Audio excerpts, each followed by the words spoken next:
quand ils arriveront. Alors, merci à tous pour votre participation à ce webinaire sur la réforme de la facture électronique. Nous sommes ravis donc de vous accueillir. Alors, on est encore en train de faire des derniers réglages. Voilà. Donc, comme dit, bienvenue à tous. Nous sommes ravis de vous accueillir. Je suis Muriel Muller, experte comptable et directrice de la transition numérique au sein du groupe FIBA. Et je suis en charge donc du projet facture électronique. Et je suis accompagnée de Jérôme Weber. Bonjour, je suis chargé des méthodes au sein du groupe FIBA, donc je m'occupe déjà un petit peu de tout ce qui est en relation avec les factures à intégrer. Alors, on va juste peut-être vous donner quelques informations pratico-pratiques. La première chose, c'est que donc, ce webinaire est enregistré. Vous aurez donc accès au replay dans les prochains jours. Il vous sera transmis par notre service communication. De même que le support qui sera diffusé donc, durant ce webinaire. Ce qu'on vous propose également, c'est que vous pourrez nous poser des questions. Simplement, nous ne pourrons pas y avoir accédé durant le webinaire. En revanche, nous y répondrons à la fin de cette présentation. Pour ce faire, nous vous invitons à écrire vos questions dans la conversation de Teams pour que nous puissions les lire et pouvoir y répondre à la fin de cette présentation. Voilà, il est 10h03. On va commencer parce qu'on a un sujet d'importance et qui va nous tenir en haleine là, pendant une bonne heure.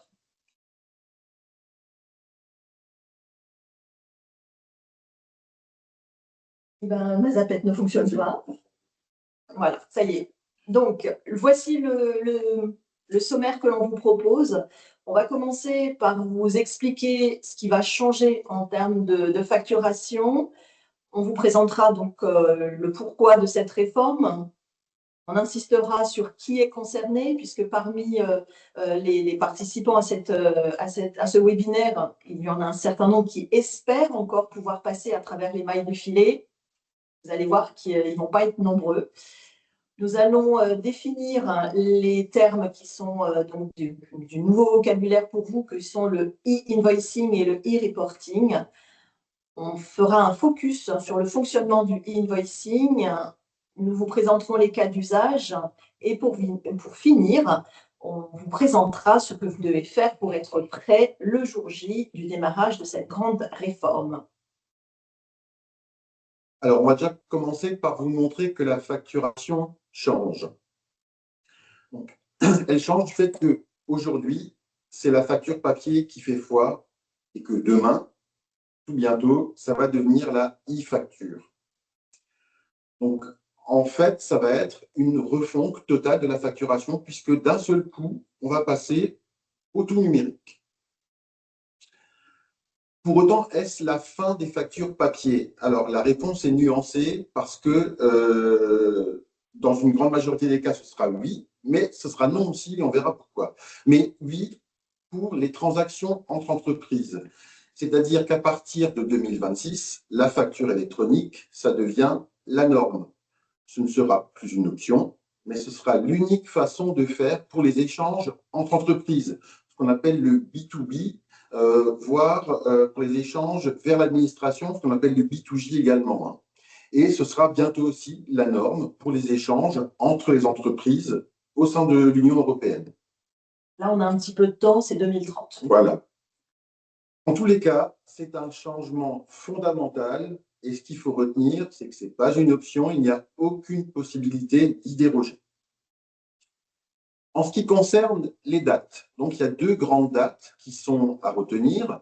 La première, ça va être au 1er septembre de cette année, 2026, où toutes les entreprises, sans aucune exception, devront être en capacité de recevoir des factures au format électronique pour les transactions B2B, comme on a expliqué tout à l'heure. Obligation de réception.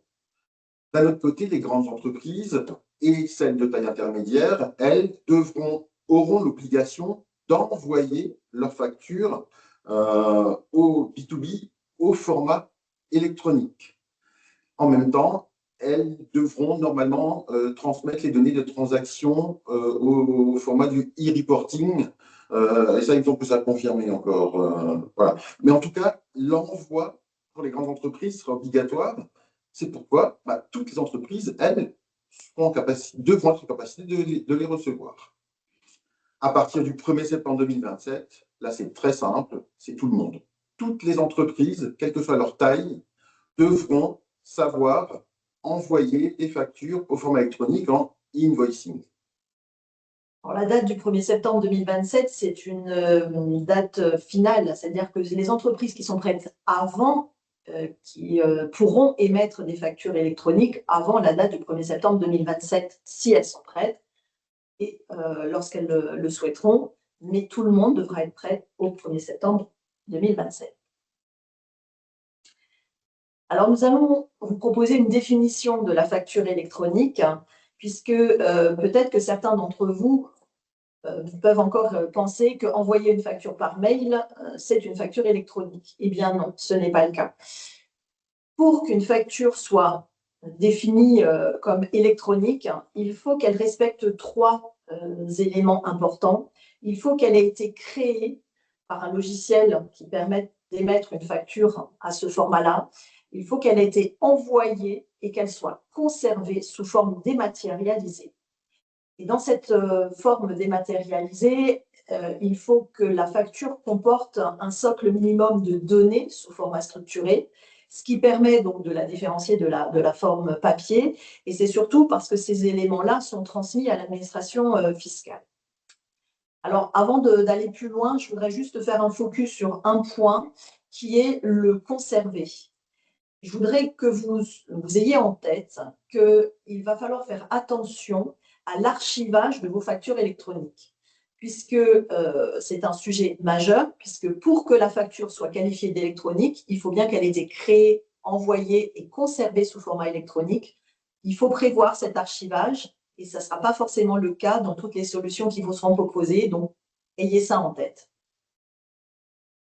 Au niveau du format, il existe trois formats de facture électronique. Le plus commun, ce sera le format FactureX, qui a l'avantage d'avoir un double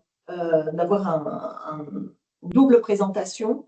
D'une part, avec un PDF pour la lecture pour l'œil humain et un fichier structuré qui est adossé à ce PDF qui, lui, comporte les données exploitables par l'administration fiscale.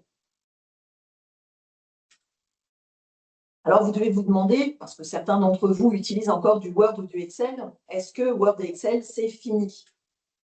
Bien, encore une fois, la réponse est à nuancer, puisque officiellement, le Word et Excel ne sont pas interdits. En revanche, comme l'administration fiscale attend des données structurées, faire en sorte que votre facture sous format Word ou Excel puisse être transposée, que les données qui sont incluses dans cette facture soient transposées dans un format qui respecte tous les attendus de l'administration fiscale, ce sera vraiment assez compliqué. Pourquoi on vous parle de ça? Puisqu'il faut comprendre que chaque facture va être codifiée et chaque information va être codifiée.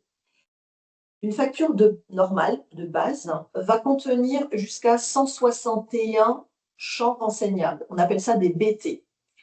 Les factures qui sont plus complexes peuvent aller jusqu'à 700 informations par facture, ce qui est colossal.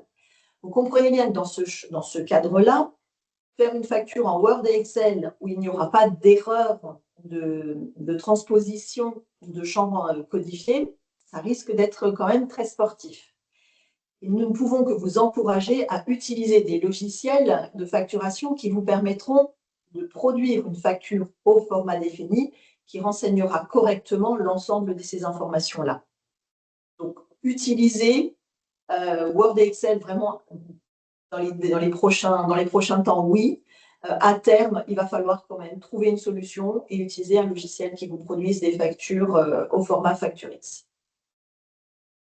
Pour ceux qui ont encore des doutes, on vous propose en fait de vous montrer juste le haut d'une facture pour que vous voyez l'ensemble des informations qui doivent figurer et qui sont codifiées et qui doivent figurer sur une facture électronique.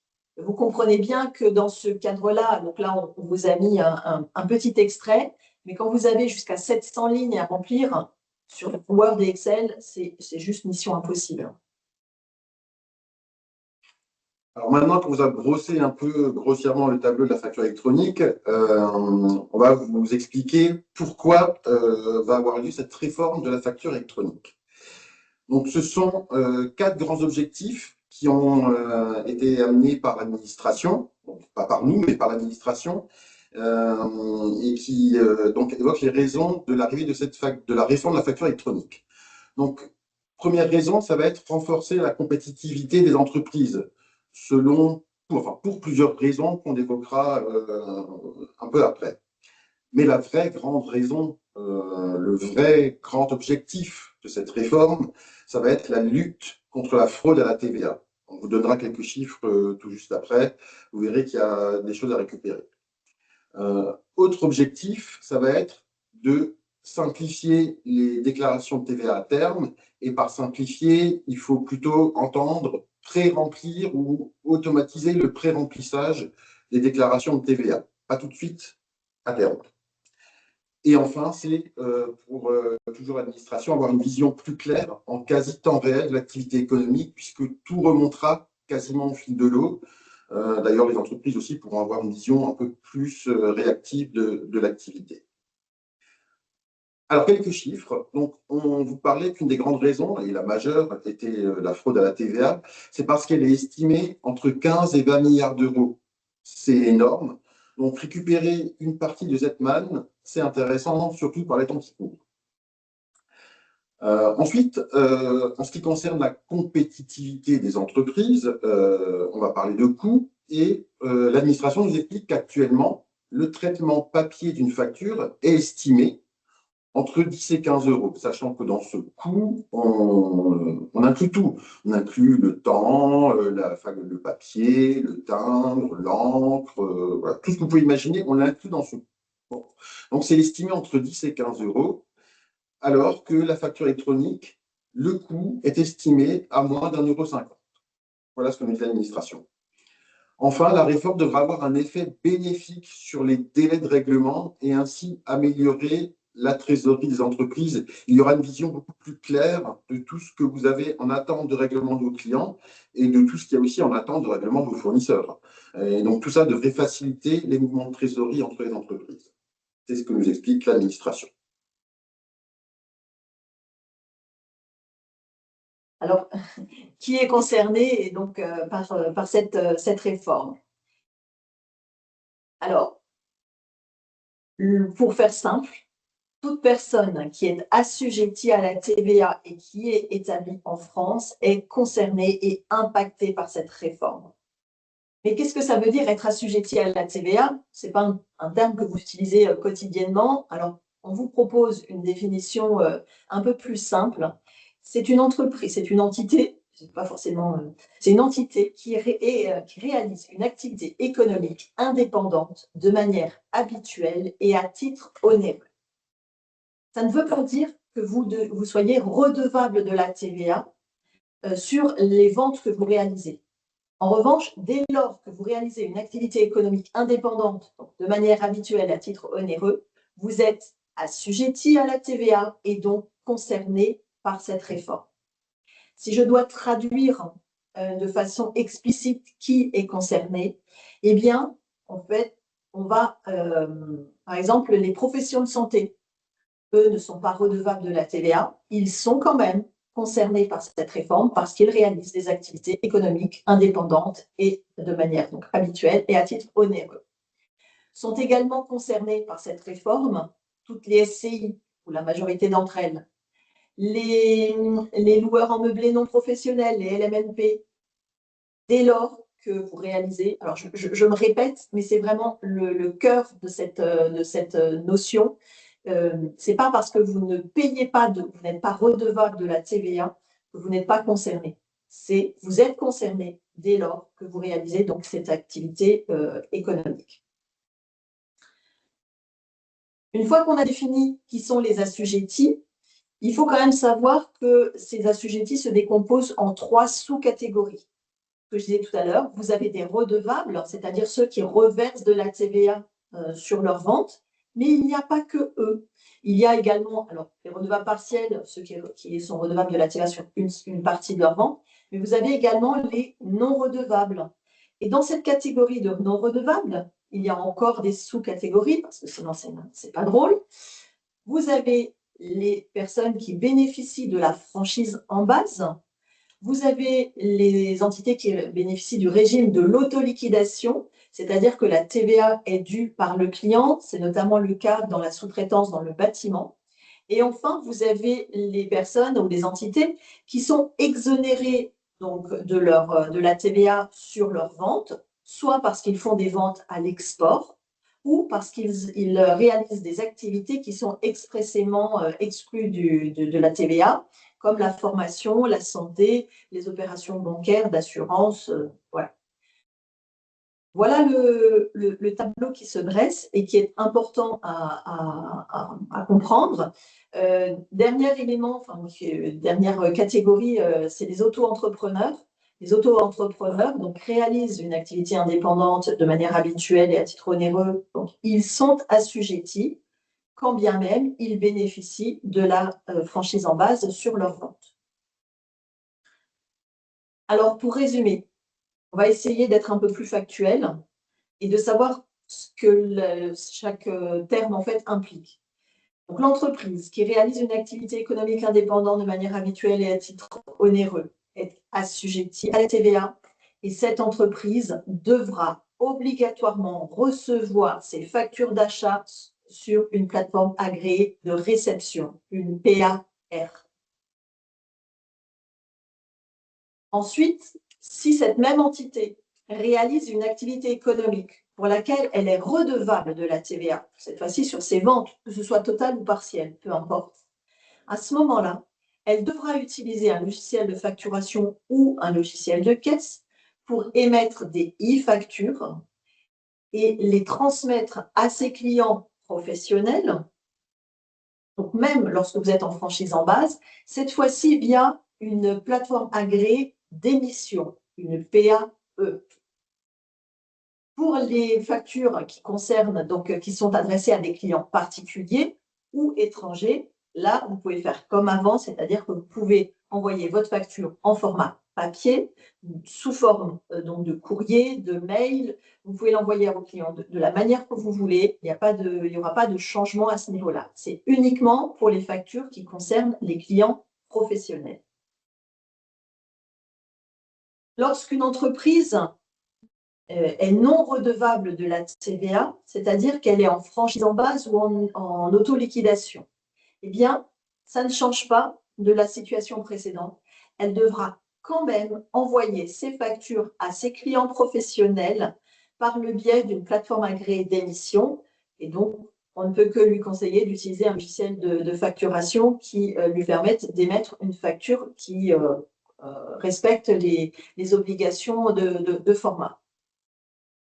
Je pense notamment dans ces cas-là à tous les auto-entrepreneurs qui donc doivent recevoir leur facture d'achat par le biais d'une plateforme agréée de réception et devront transmettre leur facture de vente à des clients professionnels par le biais d'une plateforme agréée d'émission, mais qui pourront utiliser le papier et les anciennes méthodes pour leurs clients particuliers, voire étrangers.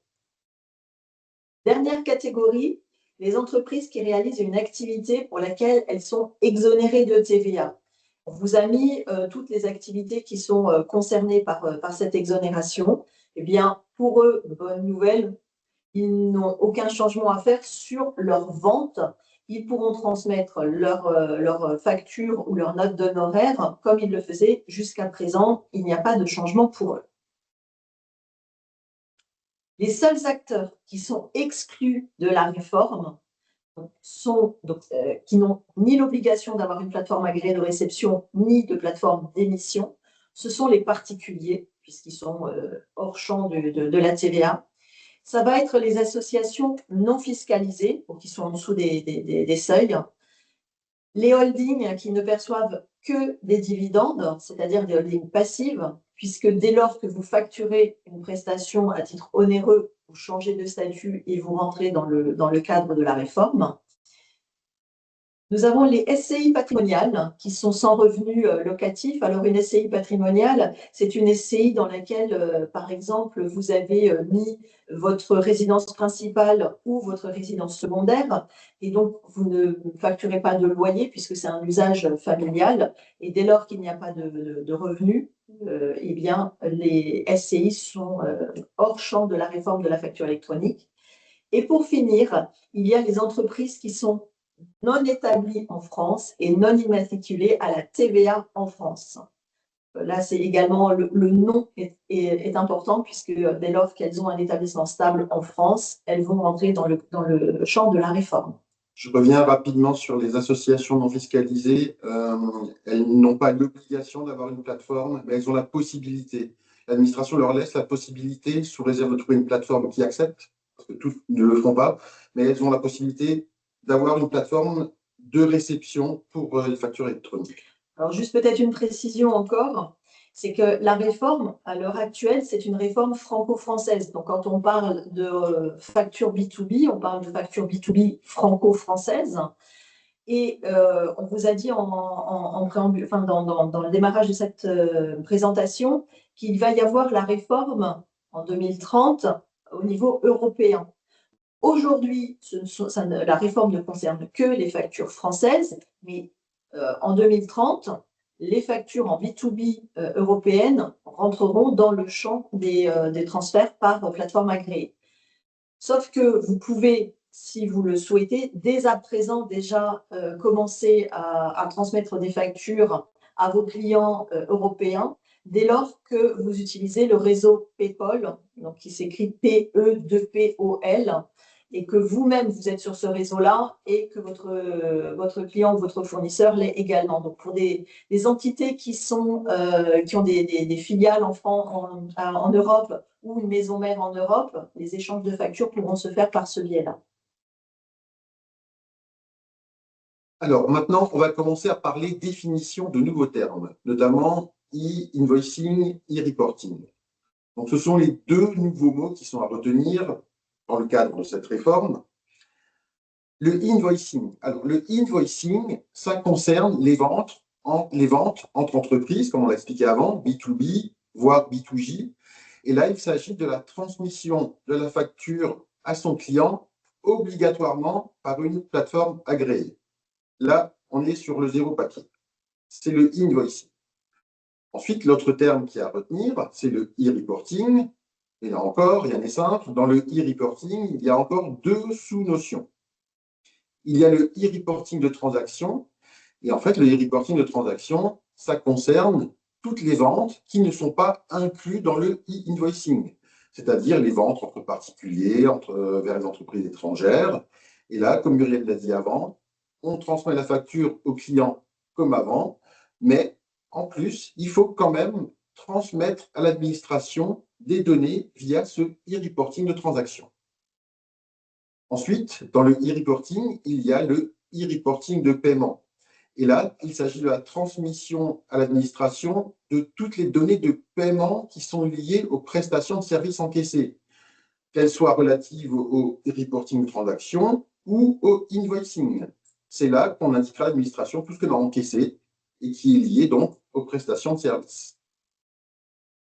Alors, en ce qui concerne les fréquences de transmission de toutes ces informations, on va vous indiquer les fréquences de transmission du e-reporting, sachant que le e-invoicing, qu'on a vu juste avant, lui, il est transmis au fil de l'eau, facture par facture. Dès qu'une facture est émise, l'information est transmise à l'administration. En revanche, pour le e-reporting, donc, on a des fréquences de transmission de e-reporting de transactions qui concernent les entreprises qui sont soumises au régime réel normal mensuel de TVA. Elles devront transmettre les informations par décade. C'est-à-dire que les ventes du 1er au 10 du mois seront à transmettre au plus tard pour le 20 du mois, les ventes du 11 au 20 au plus tard pour le 30 du mois, et les ventes du 21 au 31 ou au 30 du mois seront à faire pour le 10 du mois suivant.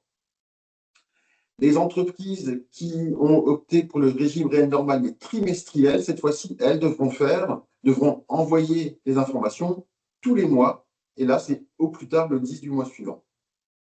Les entreprises qui sont soumises au régime simplifié d'imposition à TVA. Et là, on vous rappelle simplement que ce régime va être supprimé à compter du 31 décembre 2026. Donc, les entreprises passeront automatiquement, sauf option, au régime réel normal trimestriel. Donc, pour ce laps de temps qui reste, les entreprises au régime simplifié, elles devront transmettre les informations tous les mois, entre le 25 et le 30 du mois suivant. Et enfin, les entreprises bénéficiant du régime de franchise en base de TVA, elles devront aussi transmettre donc, ces informations tous les 2 mois, entre le 25 et le 30 du mois suivant, tous les 2 mois. Donc, c'était le e-reporting de transaction. Pour le e-reporting de paiement, ça ressemble beaucoup, si ce n'est que les entreprises qui sont soumises au régime réel normal, donc mensuel ou trimestriel, elles devront transmettre les informations tous les mois, le 10 du mois suivant. Pour les entreprises qui sont soumises au régime simplifié d'imposition, c'est comme avant, c'est tous les mois entre le 25 et le 30 du mois suivant. Et pareil pour les entreprises qui sont franchies en base de TVA, elles, c'est tous les 2 mois entre le 25 et le 30 du mois suivant. Alors peut-être juste une précision aussi sur le e-reporting de paiement. En fait, le e-reporting de paiement concerne toutes les entreprises qui sont donc en prestation de services et qui déclarent leur TVA sur les encaissements. Et ce e-reporting de paiement sera essentiel pour pouvoir pré-remplir la déclaration de TVA pour ces entreprises donc, qui sont sur le régime des encaissements. Alors, comment ça fonctionne? Donc, les e-factures, donc comme on a vu tout à l'heure, les 3 formats possibles, devront transiter obligatoirement par une plateforme agréée. Et vous allez me dire, mais en fait, qu'est-ce qu'une plateforme agréée? Alors déjà, il faut savoir qu'il y en a 2. Vous pouvez avoir une ou plusieurs plateformes à la réception et vous pouvez avoir une ou plusieurs plateformes à l'émission. Vous n'êtes pas obligé d'avoir une seule plateforme pour les 2. C'est possible, mais ce n'est pas obligatoire. Vous allez, on va voir dans le détail pourquoi cette différenciation-là. Alors, qu'est-ce qu'une plateforme agréée? Eh bien, en fait, ce sont des entreprises privées qui sont certifiées par l'administration fiscale. Aujourd'hui, on va dire, elles sont on doit avoir à peu près 120 plateformes agréées qui sont certifiées par l'administration fiscale. Il y en a encore une trentaine qui attendent leur certification. L'administration nous annonce que d'ici le 1er septembre 2026, il y aura à peu près 150 entreprises, plateformes agréées qui seront sur le marché. Sauf qu'il faut savoir qu'ils nous annoncent également qu'à terme, donc d'ici 2030, ils pensent qu'il n'y en aura plus que 50. Du coup, un certain nombre d'entre elles vont peut-être évoluer et vont être amenées à disparaître. Donc, il faut bien comprendre en fait leur fonctionnement pour pouvoir les choisir par la suite. Alors, quelle est leur mission? Leur mission, c'est de recevoir les factures qui sont émises par un logiciel de facturation. Ça va être de contrôler la conformité de leur format avant l'envoi vers votre client. Alors bien sûr, elles auront également l'obligation de transmettre les données à l'administration fiscale, puisqu'elles transmettront la facture à votre client et à l'administration fiscale de façon simultanée. Et puis, elles vont transmettre la facture au client qui est final et qui devra donc la réceptionner. Pour finir, les plateformes devront gérer les cycles de vie des factures, et ça, c'est une notion qui sera nouvelle dans la gestion de vos futures, de vos factures. Comme le disait Jérôme tout à l'heure, la transmission sera fluide, sera automatisée et sera immédiate. Alors, pour plus de compréhension, on vous propose le schéma suivant. Imaginons que vous soyez le fournisseur d'entreprise A et vous allez, par l'aide de votre logiciel de facturation, émettre une facture et la déposer sur votre plateforme agréée d'émission. Votre plateforme agréée d'émission va recevoir donc, cette facture, va vérifier la conformité de son format. Dès qu'elle a fait cette mission-là, elle va se connecter à l'annuaire national des entreprises pour savoir, pour connaître l'identité de la plateforme agréée de réception de votre client pour pouvoir lui envoyer la facture.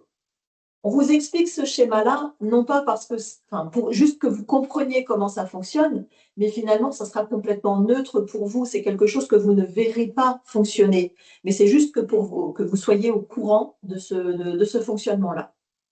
Une fois que la plateforme agréée d'émission a identifié la plateforme agréée de réception de votre client, elle va simultanément envoyer la facture donc, à cette plateforme agréée de réception et à l'administration fiscale par le biais du concentrateur de données, autrement appelé le CDD. C'est autre chose que le contrat à durée déterminée, mais voilà, si jamais vous voyez ce petit nom, que vous sachiez que c'est la même chose, en fait, que c'est l'outil qui permet de transmettre à l'administration fiscale les données de vos factures. Pour finir, lorsque la plateforme agréée de réception de votre client donc, a réceptionné votre facture, il va mettre à disposition de votre client, l'entreprise B, la facture pour qu'il puisse la traiter. Voici le cas, alors ce qu'on appelle le cas nominal d'échange d'une facture, le cas simple, c'est-à-dire un vendeur qui envoie une facture à son acheteur de façon la plus simplifiée possible. On va se concentrer sur le haut de cette présentation pour vous présenter, pour vous expliquer les cycles de vie de la facture. Donc, je reprends mon exemple de tout à l'heure. Vous êtes le vendeur, tout en haut à gauche, et vous émettez une facture par le biais de votre plateforme agréée d'émission. Avant, ça s'appelait la PDP, donc c'est pour ça que sur le schéma, le nom n'a pas encore été changé. Et comme je le disais précédemment, votre plateforme agréée d'émission va regarder le format et la conformité du format qui lui est transmise. Si la conformité n'est pas correcte, elle aura la faculté de rejeter votre facture. Si le format est correct, elle va déposer elle va passer le statut de votre facture en déposé. Puis, elle va l'émettre sur la plateforme de réception de votre client. Là, on va imaginer que cette fois-ci, vous soyez client, par exemple. Eh bien, quand vous allez recevoir une facture sur votre plateforme agréée de réception, eh bien, votre plateforme agréée va également regarder la conformité de la facture qu'elle va recevoir et elle aura potentiellement la possibilité de rejeter cette facture. Alors, j'avoue que j'ai un peu de mal à voir de quelle façon une plateforme agréée de réception pourrait rejeter une facture alors qu'une plateforme agréée d'émission l'a déjà validée. Mais en tout cas, la situation existe, donc potentiellement, ça pourrait arriver. Une fois que votre facture a été reconnue comme conforme, eh bien, elle aura le statut de reçu par la plateforme, puis de mise à disposition par l'acheteur, à l'acheteur. On va juste s'arrêter quelques instants sur cette partie haute grise de ce schéma. Vous voyez qu'il y a des statuts qui ont des couleurs différentes. Vous avez du bleu foncé et des bleus un peu plus clairs. Alors, ce n'est pas pour faire joli, c'est parce qu'il y a vraiment des cas spécifiques, c'est-à-dire que les cases en bleu foncé sont des statuts dits obligatoires qui sont transmis à l'administration fiscale immédiatement après leur lecture, en fait. Ce qui signifie que lorsque vous déposez une facture sur votre plateforme agréée d'émission, que votre plateforme vous dit qu'elle n'est pas conforme parce que vous avez encore utilisé du Word et du Excel et que vous avez tenté l'opération et qu'elle vous dit que ce n'est pas conforme, eh bien, ce statut sera transmis immédiatement à l'administration fiscale. Il faut savoir que des amendes ont été prévues et qu'aujourd'hui, une facture rejetée, c'est 50 € d'amende par facture rejetée et ça peut monter jusqu'à 15 000 € par an. Donc, si vous aviez encore un doute sur le fait que Word et Excel, ça va être fini, voilà, normalement, vous devriez être convaincu maintenant de cette situation-là. Alors, comme dit, les statuts en bleu foncé envoyés et donc immédiatement à l'administration fiscale. Les autres statuts sont des statuts qui vous permettent de suivre l'évolution de la facture et de savoir où elle est pour pouvoir éventuellement intervenir. Alors, tout à l'heure, on a évoqué dans dans les avantages de la réforme, l'administration fiscale parle des délais de règlement qui seraient plus courts pour améliorer la trésorerie des entreprises. J'avoue qu'à titre personnel, c'est une notion que j'avais du mal à comprendre et je ne voyais pas en quoi finalement cette réforme allait améliorer, pouvait agir sur votre trésorerie, parce que finalement, si votre client n'a pas envie de vous payer, de toute façon, il trouvera toutes les excuses possibles. Et puis, je ne vois pas en quoi cette réforme va l'inciter à vous payer plus vite ou pas. Et nous avons eu des précisions sur cette notion-là par l'administration fiscale, à savoir que lorsqu'aujourd'hui vous envoyez une facture, vous l'envoyez en version papier, vous n'avez aucun moyen de prouver à votre client quand vous l'avez envoyé.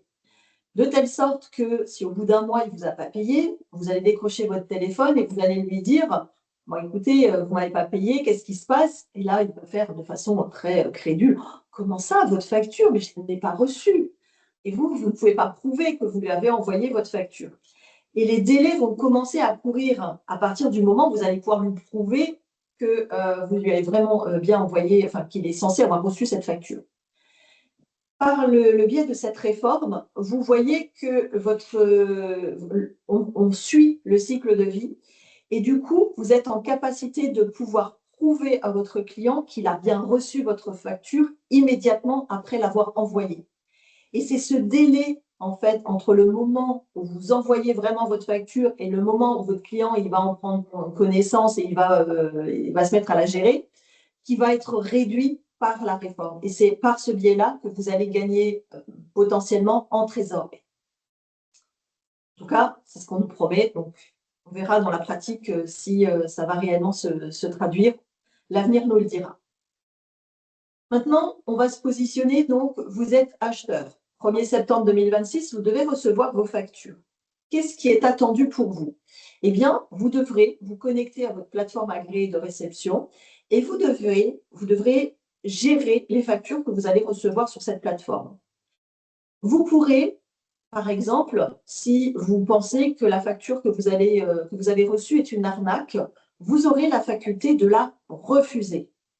Attention, le statut de refuser, vous voyez que c'est un bleu foncé, c'est également envoyé immédiatement à l'administration fiscale, devra être justifié. Et les justifications sont déjà prévues par l'administration fiscale et vous ne pouvez pas y déroger. Vous ne pouvez pas juste dire que vous refusez la facture parce qu'elle n'est pas jolie ou parce qu'il pleut dehors. Non, ça, ce sont des motifs qui ne seront pas acceptés. En revanche, vous pouvez refuser une facture parce que vous n'êtes pas en relation commerciale avec l'entité qui vous envoie cette facture. Il y a un certain nombre, comme dit, de justifications qu'il faudra s'approprier pour pouvoir donc refuser une facture, et c'est différent de rejeter. Ensuite, vous avez la prise en charge. Donc, à partir du moment où vous ne la refusez pas, la facture sera prise en charge par vous. Vous pourrez l'approuver partiellement. Vous pourrez également la mettre en litige.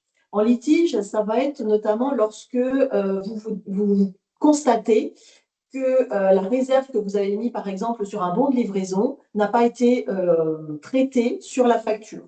Un exemple, il manquait des articles lors de votre livraison, et bien finalement, on vous facture l'intégralité des articles que vous avez commandés. Ou alors, les articles étaient cassés ou abîmés, ou que sais-je, eh bien, ils n'ont pas été retirés de la facture. Donc, à ce moment-là, vous pourrez mettre la facture en litige. L'information sera transmise immédiatement à votre vendeur qui sera à ce moment-là en capacité de modifier la facture et le temps de traitement de ce type de litige va se raccourcir puisque les informations seront transmises quasiment immédiatement. Vous aurez également la possibilité d'avoir le statut annulé. Vous aurez le statut suspendu. Vous voyez que le statut suspendu a une flèche qui retourne vers le vendeur, puisque à ce moment-là, c'est que, par exemple, il manque des informations, notamment, un exemple, c'est quand vous avez des circuits de validation dans vos entreprises, eh bien, une information manque sur la facture pour qu'elle puisse être adressée au bon valideur de la facture. Donc, à ce moment-là, vous pouvez la suspendre, elle sera complétée par le vendeur pour que la personne qui est en charge de la validation puisse être identifiée. Et pour finir, vous allez devoir mettre le paiement qui a été transmis, et c'est surtout le vendeur qui, lui, devra mettre le statut encaissé sur chacune de ces factures. Et ce statut encaissé, encore une fois, un statut bleu foncé parce qu'il sera transmis à l'administration fiscale et servira bien sûr au renseignement de la déclaration pré-remplie dans le futur. Alors, pour recevoir vos factures, il existe, alors aujourd'hui par exemple, pour recevoir vos mails, vous avez une adresse mail. Demain, vous aurez un adressage électronique pour recevoir vos factures. Les entreprises peuvent choisir de recevoir leurs factures d'achat soit sur une seule adresse, soit sur plusieurs. D'où aussi l'intérêt, par exemple, si vous voulez avoir plusieurs adresses, peut-être qu'il pourrait être utile d'avoir plusieurs plateformes agréées.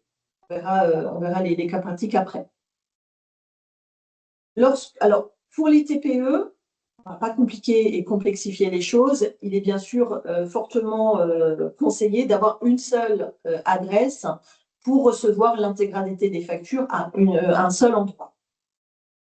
Quand on parle de recevoir à plusieurs endroits, vous pouvez en fait les recevoir par établissement, par service, mais cet éclatement d'adressage s'adresse plutôt à des entreprises structurées, donc des entreprises un peu plus importantes qu'une TPE qui, elle, sera conseillée de l'avoir à une seule adresse.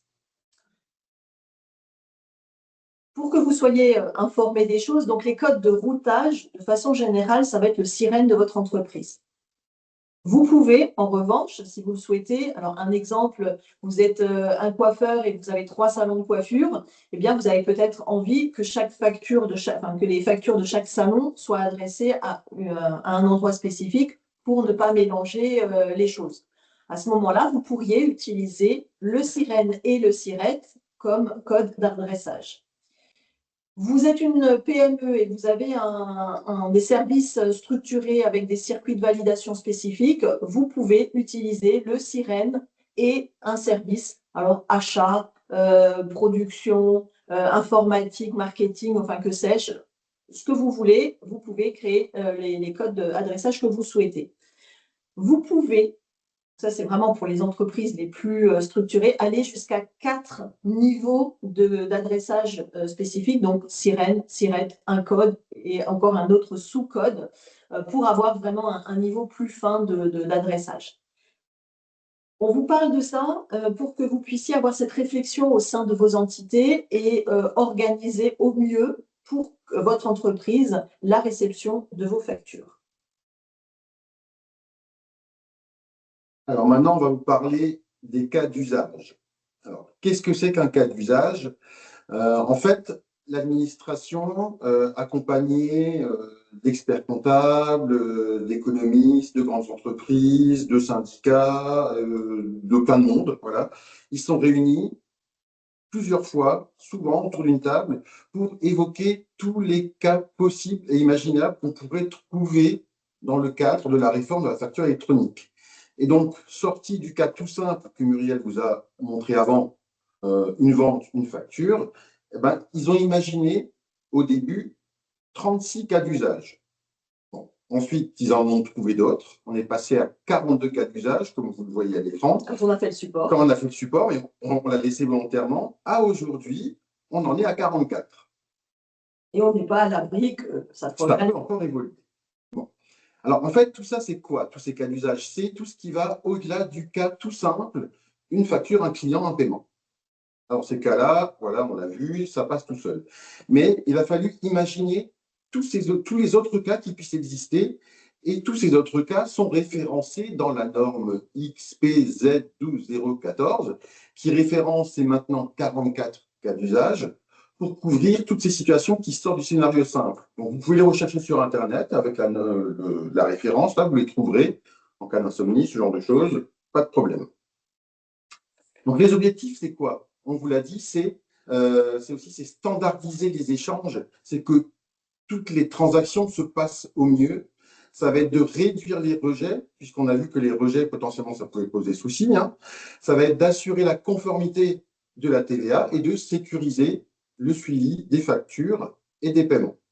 Alors, peut-être juste pour ceux qui auraient un petit peu peur en disant 42, 44 cas d'usage, rassurez-vous, vous n'allez pas être concerné par ces 44 cas d'usage.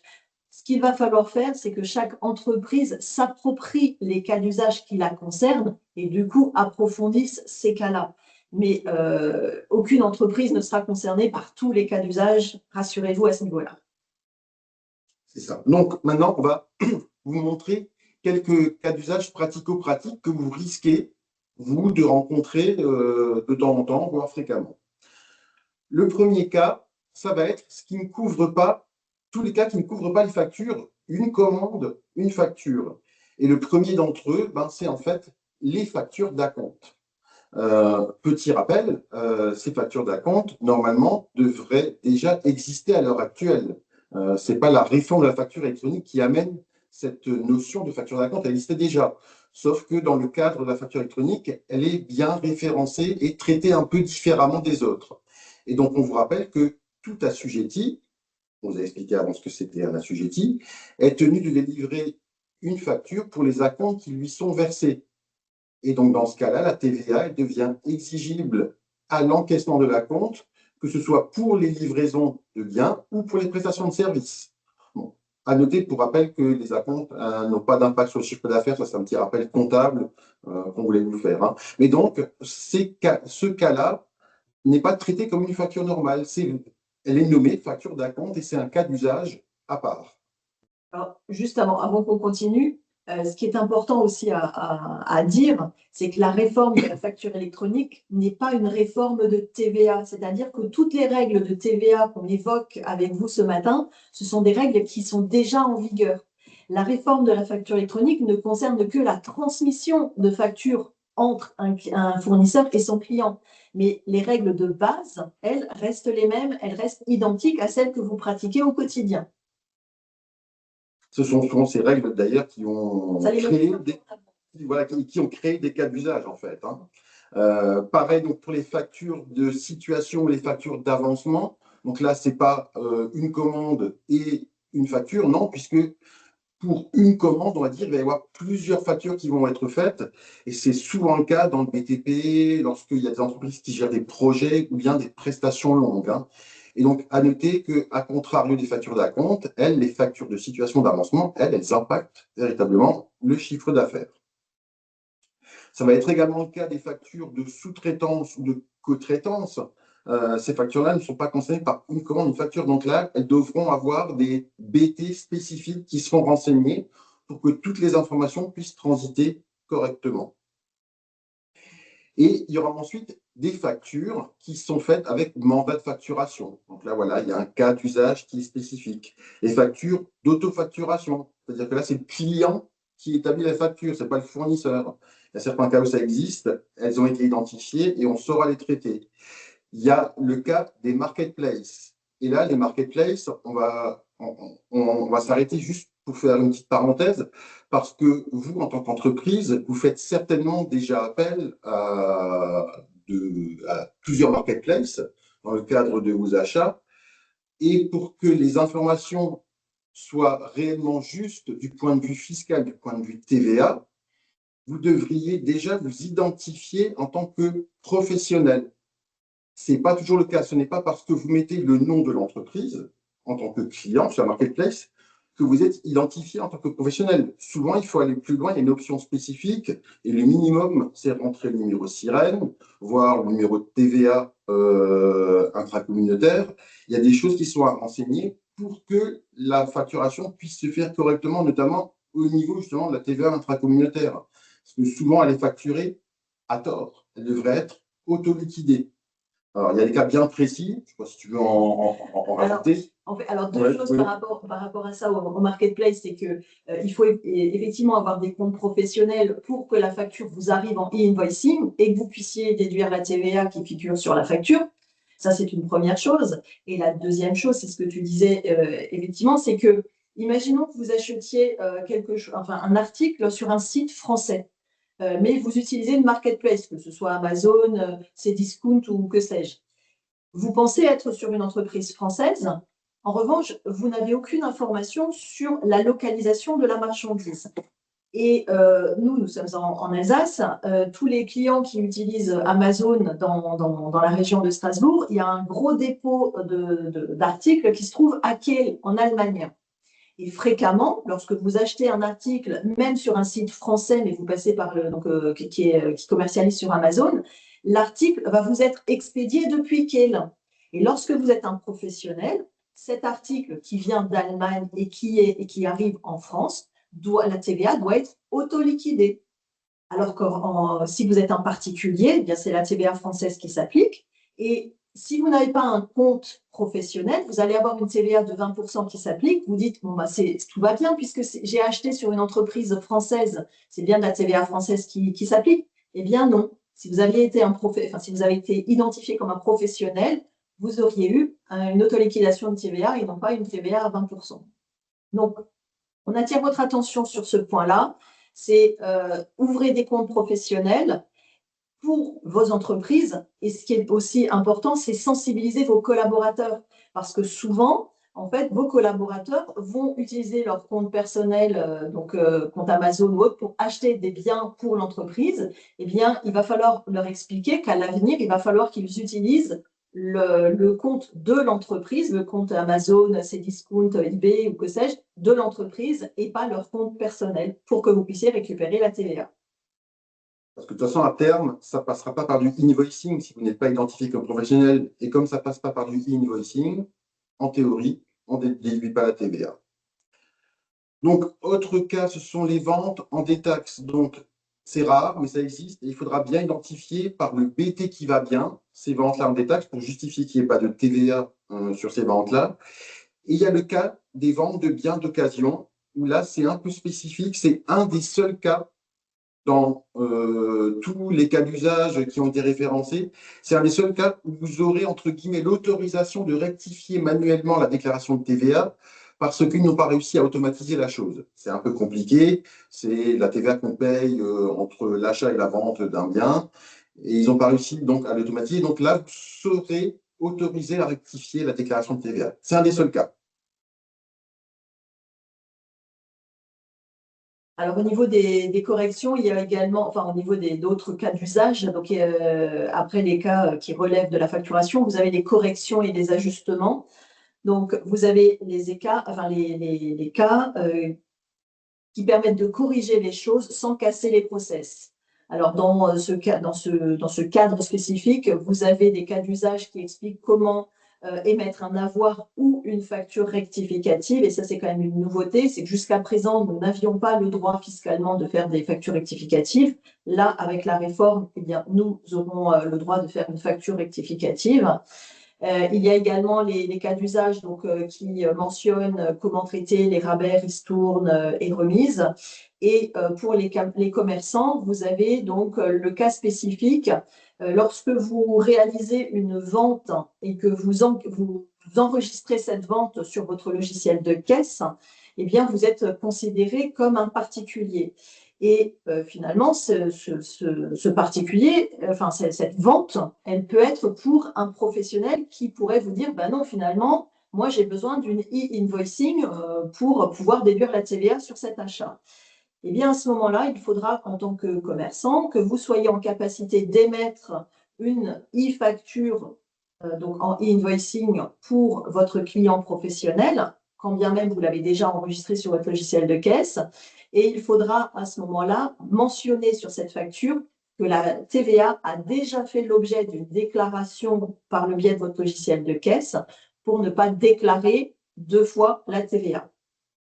Donc, encore une fois, pour ce cas spécifique, les commerçants devront s'approprier cet usage lorsqu'ils seront, pour qu'ils soient prêts lorsqu'ils seront concernés. Les autres cas, ce sont les paiements ou les encaissements.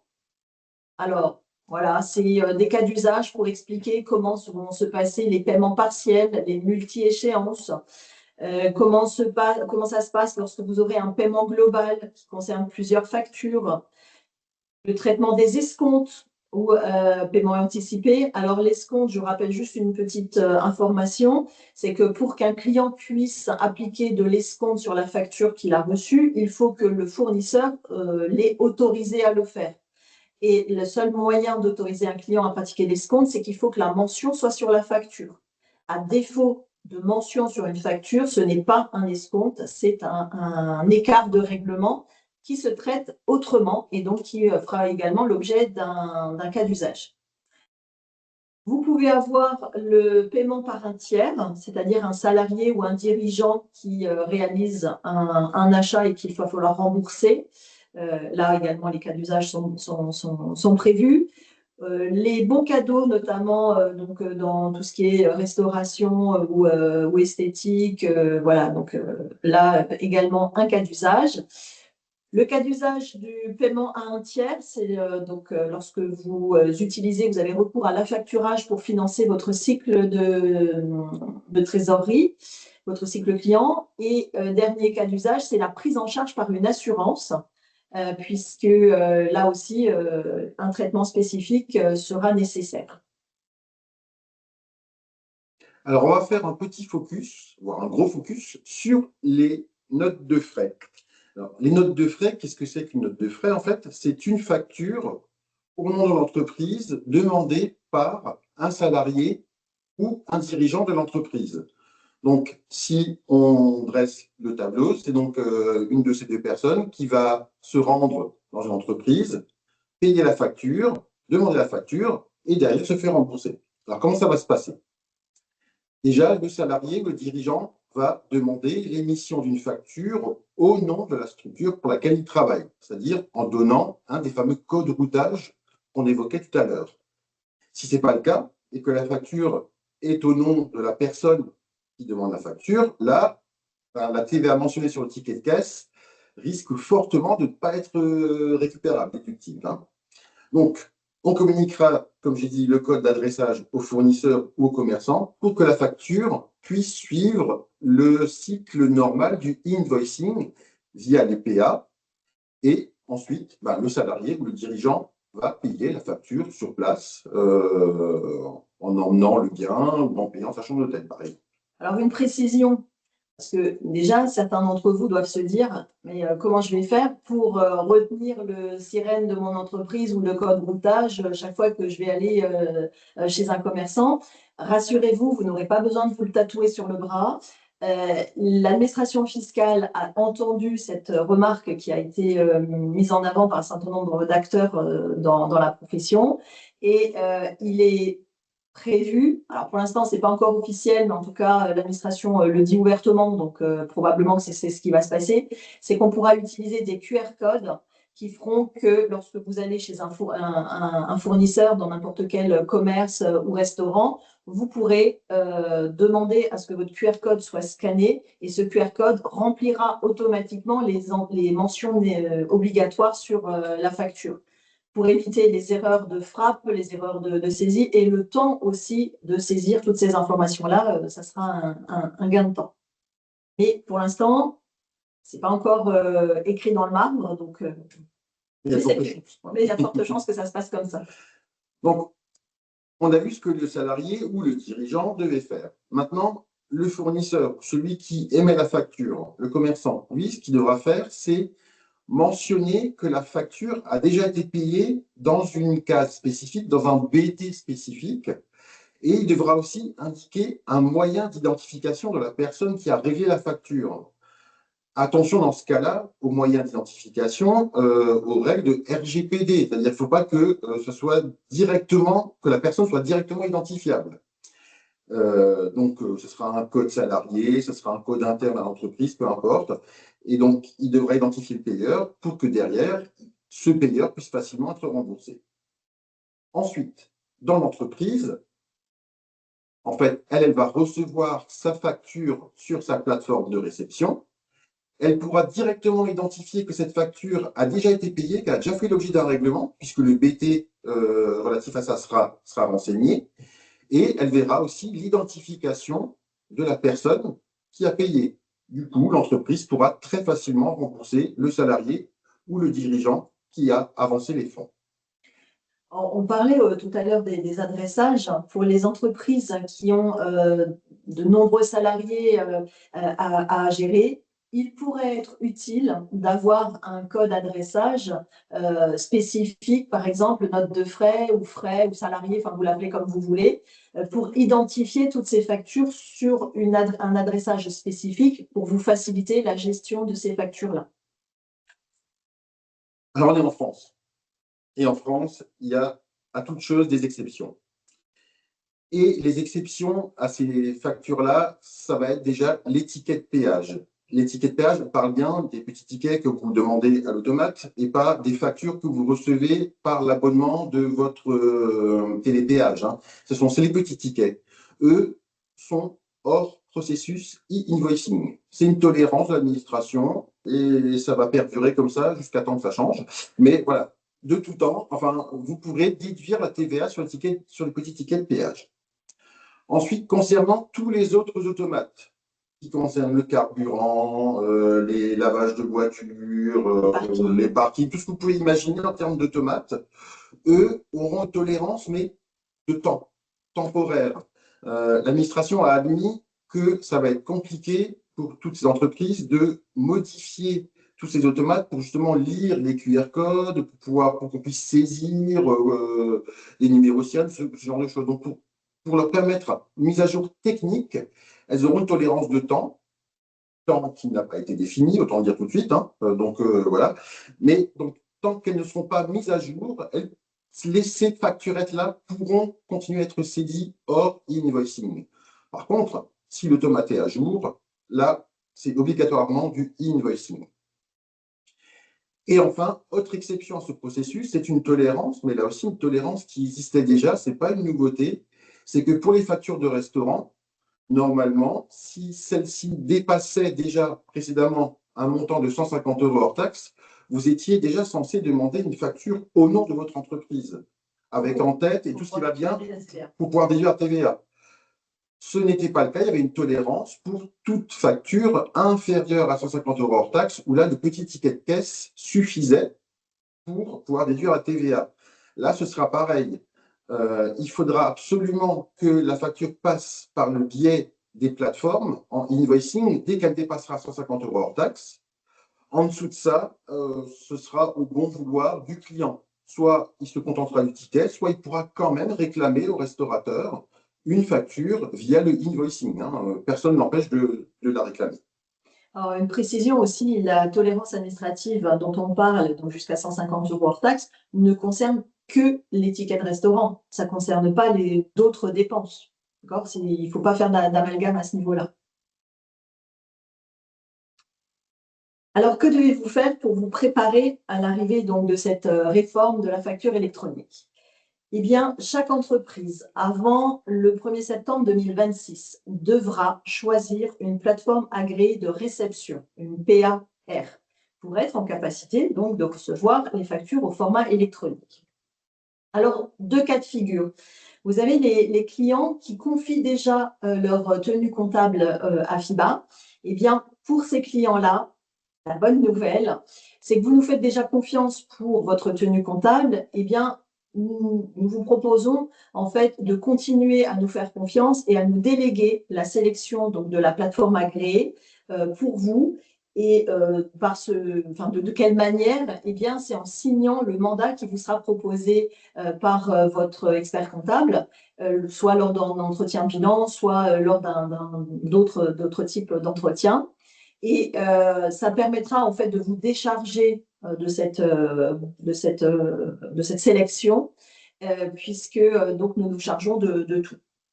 Alors, vous allez me dire, mais ok, très bien, mais quelle plateforme avez-vous choisi? Eh bien, à ce jour, nous n'avons pas encore sélectionné officiellement et définitivement la plateforme pour le cabinet. On a une démarche qui est volontairement prudente, puisque, comme je l'expliquais tout à l'heure, aujourd'hui, il y a, on va dire, il va y avoir 150 plateformes agréées qui vont être sur le marché. On est face à un marché qui est évolutif, Et puis, surtout face à une situation qui est assez ubuesque, à savoir que certaines plateformes aujourd'hui ne sont pas encore en capacité de nous montrer ce qu'elles vont proposer à leurs clients au 1er septembre 2026. Dans ce cadre-là, pour nous, il est quand même difficile d'engager le cabinet et donc vos entreprises dans le choix d'une plateforme dont on ne connaît pas encore ni le fonctionnement, ni les modalités économiques, à savoir la tarification qui va être proposée. Nous avons déjà été confrontés à la situation de savoir que certaines plateformes proposent des offres, enfin nous ont proposé des offres gratuites et finalement maintenant reviennent en arrière en disant ah ben, finalement on vous avait promis du gratuit mais là on est en train de revenir en arrière sur ce sujet-là. Alors moi ce que je vous propose c'est de vous annoncer, enfin de vous proposer notre démarche pour sélectionner notre plateforme pour que vous soyez au courant de ce qu'on fait et que vous puissiez également vous approprier ces éléments-là si vous deviez chercher votre propre plateforme. Alors, au niveau de nos choix de sélection, on va faire un focus sur la validation complète des cas d'usage. Comme on l'a évoqué, c'est-à-dire qu'aujourd'hui, il y a 44 cas d'usage. On voudrait que la plateforme que l'on va sélectionner, en tout cas pour nos clients, soit en capacité de traiter le maximum de cas d'usage et également le maximum de cycles de vie, pour que ce soit la gestion des statuts, des rejets, enfin, pour que les clients soient au courant de l'évolution de leur facture au sein des plateformes.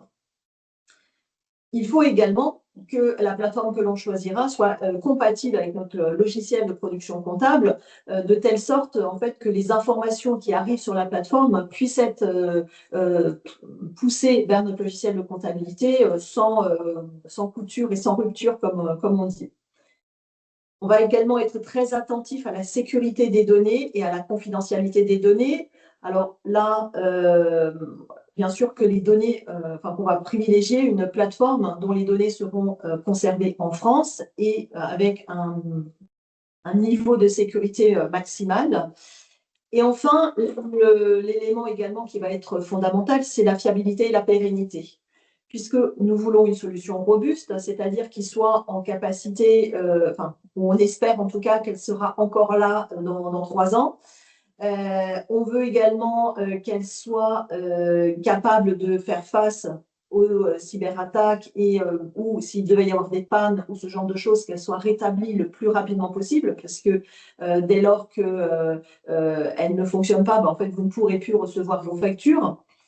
Et bien entendu, on veut un rapport qualité-prix qui soit le plus optimal pour nos clients. Alors, juste peut-être une information à ce niveau-là. Aujourd'hui, il y a certains acteurs, certains éditeurs qui proposent et qui avancent et qui mettent en avant le fait qu'ils proposent leur service gratuit. Nous ne pouvons que vous alerter sur ce sujet-là et vous dire que, alors, première chose, c'est qu'en Italie, tous les éditeurs qui avaient commencé à faire de la gratuité, aujourd'hui, sont tous passés sur des modes payants. Et même la DGFiP commence à alerter les entreprises en disant qu'eux-mêmes sont attentifs au business model des plateformes qui proposent de la gratuité, puisqu'ils exigent un certain nombre de normes et de sécurité qu'ils imposent aux plateformes. Et certaines plateformes qui ne respecteraient pas ces normes pourraient se voir retirer l'agrément. Dernier élément, le maintien d'une plateforme agréée par an, le coût en fait, est estimé à minimum 1 million d'euros. Dès lors, comment une plateforme peut proposer un modèle gratuit? Quelque part, c'est qu'elle va se rattraper sur autre chose. Alors, soyez attentifs aux plateformes qui peuvent proposer ce type de business model.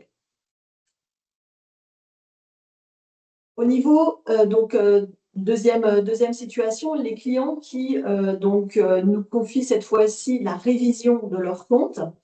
Eh bien, dans ce cadre-là, en fait, nous vous proposons de vous rapprocher de votre éditeur de logiciels comptables pour bien sûr connaître les offres qu'ils vont proposer, et tant en termes de services que de tarifs, et pouvoir éventuellement faire jouer la concurrence si l'offre qui vous est proposée ne devait pas vous convenir. vous puissiez vous décider sur la plateforme qui sera le mieux adaptée à vos besoins, eh bien, il faut que vous puissiez les identifier. Alors, il va falloir notamment que vous puissiez vérifier la volumétrie de factures qui va passer par cette plateforme, éventuellement le nombre d'établissements, savoir si vous avez un service comptable intégré, si vous avez un processus de validation de circuit d'approbation au sein de votre entreprise, ça va être un élément qui peut influencer sur le choix d'une plateforme. Si vous devez avoir besoin de cas d'usage spécifiques, notamment par exemple si vous faites appel à l'affacturage ou si vous êtes dans le secteur du bâtiment et que vous avez besoin de cas d'usage spécifiques, eh bien il faudra impérativement que la plateforme agréée que vous allez sélectionner soit en capacité de traiter ces cas d'usage. Soyez attentifs à cet élément-là. Pour finir, attention à l'archivage des factures, puisque certaines plateformes vont peut-être vous proposer un archivage inclus dans chaque facture. Alors, l'archivage, c'est 10 ans. Hein, la facture, vous devez être en capacité de la conserver 10 ans dans son format initial. Et certaines plateformes, en revanche, vont vous dire, si dans 3 ans, vous souhaitez en changer, eh bien, elles vont vous dire, ben, voilà vos factures que l'on a stockées chez vous depuis l'ouverture. On vous remet l'ensemble de vos factures. Charge à vous maintenant de trouver une nouvelle solution d'archivage. Et à ce moment-là, la seule solution que vous aurez, c'est de prendre un coffre-fort numérique pour pouvoir les conserver encore numériquement, puisque la nouvelle plateforme que vous pourrez sélectionner, elle ne va pas gérer vos anciennes factures. C'est pour ça que dès le départ, je vous parle de l'archivage parce que c'est un élément qui est très important à prendre en compte dans le choix de votre plateforme. Et puis, bien sûr, comme on l'a déjà évoqué, il faut étudier les offres commerciales qui vous sont proposées et faire jouer la concurrence.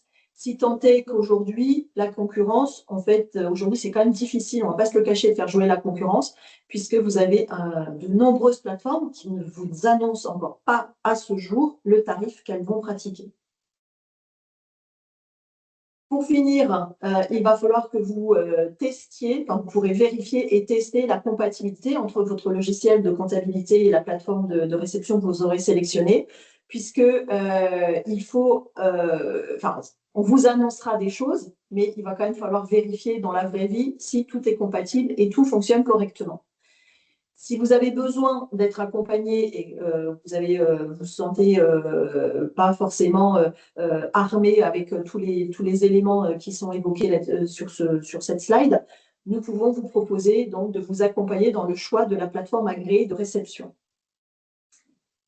Ensuite, deuxième étape, c'est qu'au 1er septembre 2027, il vous faudra obligatoirement une plateforme agréée d'émission.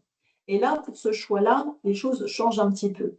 Comme on disait, c'est qu'il va falloir que vous soyez équipé d'un logiciel de facturation ou d'un logiciel de caisse pour les commerçants qui soit capable de produire une e-facture dans l'un des trois formats évoqués qui sont donc qui permettent de faire du e-invoicing, de réaliser donc des données de e-reporting de transactions pour toutes les ventes qui ne concernent pas le e-invoicing.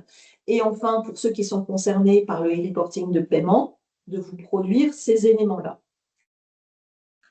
Alors, pour sélectionner votre plateforme agréée d'émission, eh bien, nous vous conseillons de choisir un outil qui soit compatible avec votre système de facturation cette fois-ci. C'est là où le lien est le plus important, c'est entre le logiciel de facturation et la plateforme agréée d'émission. Si en plus, tout ça pouvait être connecté à votre logiciel de comptabilité, c'est encore mieux, mais ce n'est pas obligatoire. Il faut également que votre plateforme agréée d'émission gère les cycles de vie de la facture qui sont donc nécessaires, qui vous seront nécessaires pour piloter votre entreprise. Et puis, comme je le disais, proposer un archivage, cette fois-ci pour vos factures de vente. Là encore, si vous avez besoin d'être accompagné, nos équipes se tiennent à votre disposition pour vous accompagner donc dans ce choix-là. Et donc, on en a fini avec notre présentation et on va pouvoir répondre à vos questions. Alors, on va les consulter. Alors, je crois qu'il y en a eu beaucoup. Je crois qu'il y en a eu quelques-unes. Oui, j'ai fait le partage. Ok, parfait. Alors, oui, alors vous avez été nombreux à poser des questions. On va essayer de remonter. Alors, bonjour, le contenu du webinaire est identique à celui des réunions itinérantes que vous aviez fait en mars. Oui, c'est la même chose. C'est pour les clients qui n'ont pas pu venir en physique aux réunions que l'on a présentées. Quels sont les nouveaux éléments à mettre sur la e-facture? Il y en a potentiellement beaucoup. Vous avez vu, c'est les BT. Alors, en fait, sur une e-facture, vous avez déjà des mentions obligatoires. Et ça, il y en a, il y a quand même, il faut que vous appropriez ces mentions obligatoires. Simplement, encore une fois, normalement, votre logiciel de facturation, il va être en capacité de répondre à tout ça. Donc, faites confiance à votre logiciel de facturation dès lors qu'il vous dit qu'il émet des factures, enfin des e-factures. Sauf que, attention quand même, puisqu'on a appris de ça et là, que certains éditeurs de logiciels, enfin que certaines e-factures, finalement, n'ont pas encore passé le test de la conformité. Donc, challengez votre éditeur de facturation pour qu'il vous garantisse que les factures qu'il produit sont bien conformes à la facture électronique. Et à ce moment-là, finalement, ça ne va pas changer énormément de ce que vous faites aujourd'hui. Simplement, vous aurez peut-être l'une ou l'autre élément de plus à renseigner quand vous allez émettre votre facture, mais ça va pas se complexifier tant que ça, finalement. Je veux dire, je vais faire une analogie. Lorsque vous envoyez un mail, vous n'essayez pas de savoir quelles sont les particularités de votre opérateur de téléphonie, quelles sont ses difficultés, quelles sont les cases qu'il remplit pour que votre mail y parte. Ce n'est pas votre sujet. Vous, en fait, vous voulez que votre mail parte et qu'il soit reçu par votre correspondant. Et bien là, c'est pareil. Vous confiez la mission à votre éditeur de logiciel qui doit tout faire pour que ça se passe au mieux pour votre facturation. Les sujets des coûts à prévoir, Muriel en a parlé rapidement avant. Très compliqué à évaluer aujourd'hui.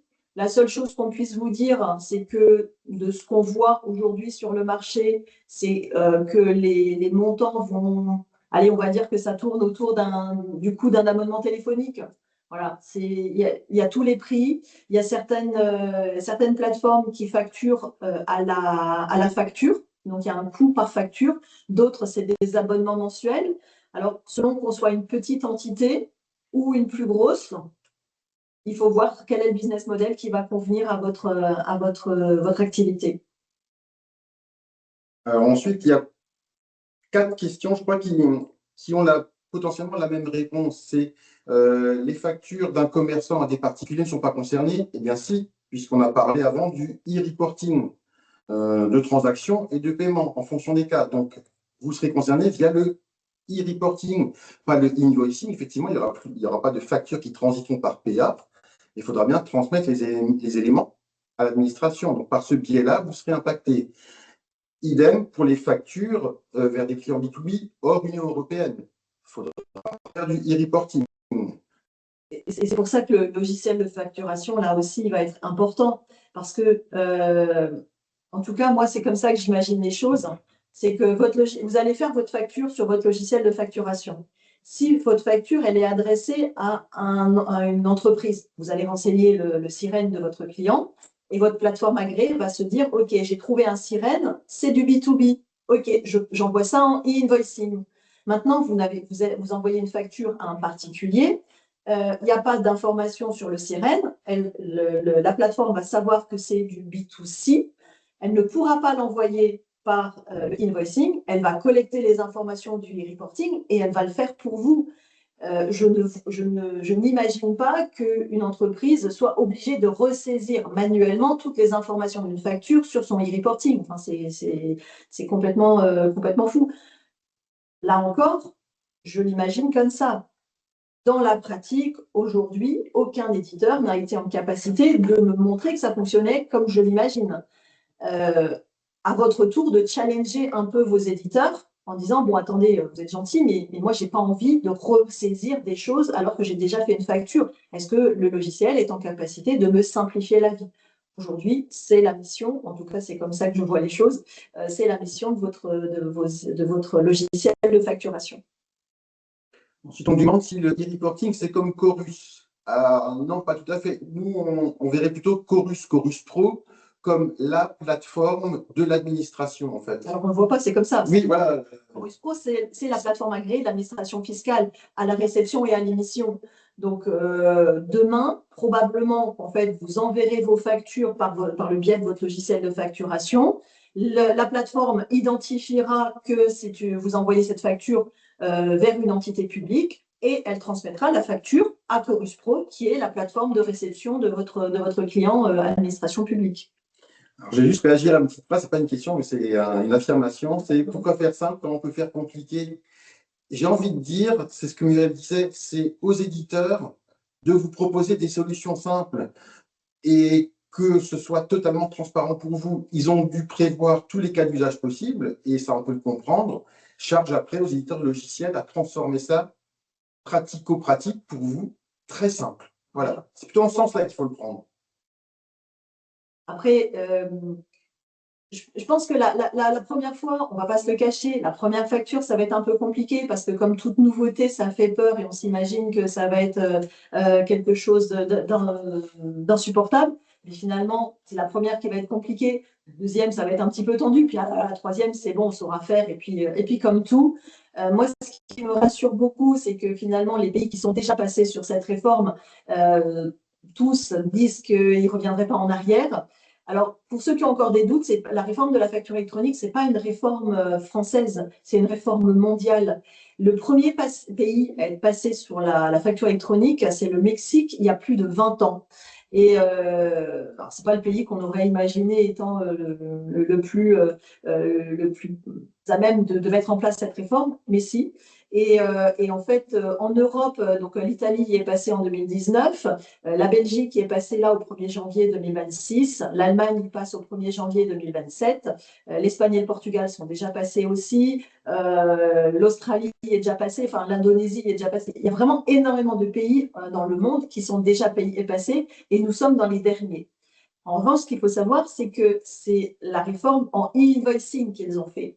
La particularité du régime français, c'est le e-reporting qui, lui, est une spécificité française. Il y a pas mal de questions sur les coûts, mais je pense qu'on y a déjà répondu sur les coûts des plateformes et des missions. On ne peut pas malheureusement vous apporter plus d'informations à ce jour sur le coût. Dès qu'on aura plus d'infos, alors on est vraiment on est en veille permanente, on est en relation avec un certain nombre d'éditeurs de plateformes. On les challenge sans cesse pour avoir des informations. Alors, attention aussi peut-être à une chose, c'est que certains éditeurs, souvent, vous disent « mais si vous prenez notre solution, vous êtes conforme et tout va bien ». Souvent, en fait, on vous propose une solution de facturation et donc, dans le tarif du logiciel de facturation va être inclus la plateforme agréée d'émission, voire de réception. Attention quand même à réfléchir si cette organisation est la meilleure pour vous, pour votre entreprise. Pensez quand même que si vous avez un expert comptable, il faut que nous soyons en capacité de comptabiliser vos factures. Si votre plateforme agréée, si nous n'avons pas accès à votre plateforme agréée de réception, eh bien, il va falloir que vous continuiez à nous déposer, à nous transmettre vos factures d'une manière ou d'une autre pour qu'on puisse la comptabiliser. C'est pourquoi j'attire votre attention sur ce point-là. C'est quand vous nous confiez la tenue comptable, il est plutôt suggéré que vous sélectionnez la plateforme que nous, on va vous proposer pour que les informations puissent transiter de façon la plus fluide possible. Après, on étudiera chaque situation au cas par cas. Après, je suis volontairement passé sur pas mal d'affirmations qui n'engagent que ceux qui les disent, j'ai envie de dire. Sinon, comment feront les entreprises qui ont des conditions de paiement de 45 jours, 60 jours ou date de facture? Ça, en fait, ce sont des informations qui sont sur les BT. Vous savez, les 160 BT, voilà, c'est pareil. Alors, aussi, une autre remarque. Je rappelle que la réforme, ça concerne l'envoi d'une facture. Ce n'est pas parce que vous avez accepté une facture que vous êtes obligatoirement, vous êtes obligé de la payer immédiatement. Voilà. Comme vous le recevez, jusqu'à présent, vous receviez votre facture, alors soit par mail, soit par courrier ou autre, vous aviez déjà les mentions de 45 jours, 60 jours qui étaient mentionnées sur votre facture et votre règlement était organisé. Eh bien, rien ne va changer à ce niveau-là. Simplement, au lieu de recevoir la facture papier, vous la recevrez sur une plateforme. C'est juste ça qui change. Alors, est-ce qu'une facture envoyée par tacite reconduction fait partie des critères de refus de la part de l'acheteur? Je ne crois pas que ce soit un critère de refus. C'est plutôt du litige, je dirais. Mais ça, c'est à vérifier, ça confirme. Alors, j'avoue que je ne les connais pas par cœur encore, on ne les maîtrise pas à fond. La liste est fermée. Ça sera à regarder. Mais selon moi, c'est plus du litige et potentiellement une annulation derrière. Oui. Mais à confirmer, voilà, à confirmer. Les pénalités de retard, c'est un cas d'usage. Pour les pénalités de retard, puisqu'on nous demande comment cette information sera comprise par l'État ou transmise à l'État. Il y a un cas d'usage, c'est prévu dedans.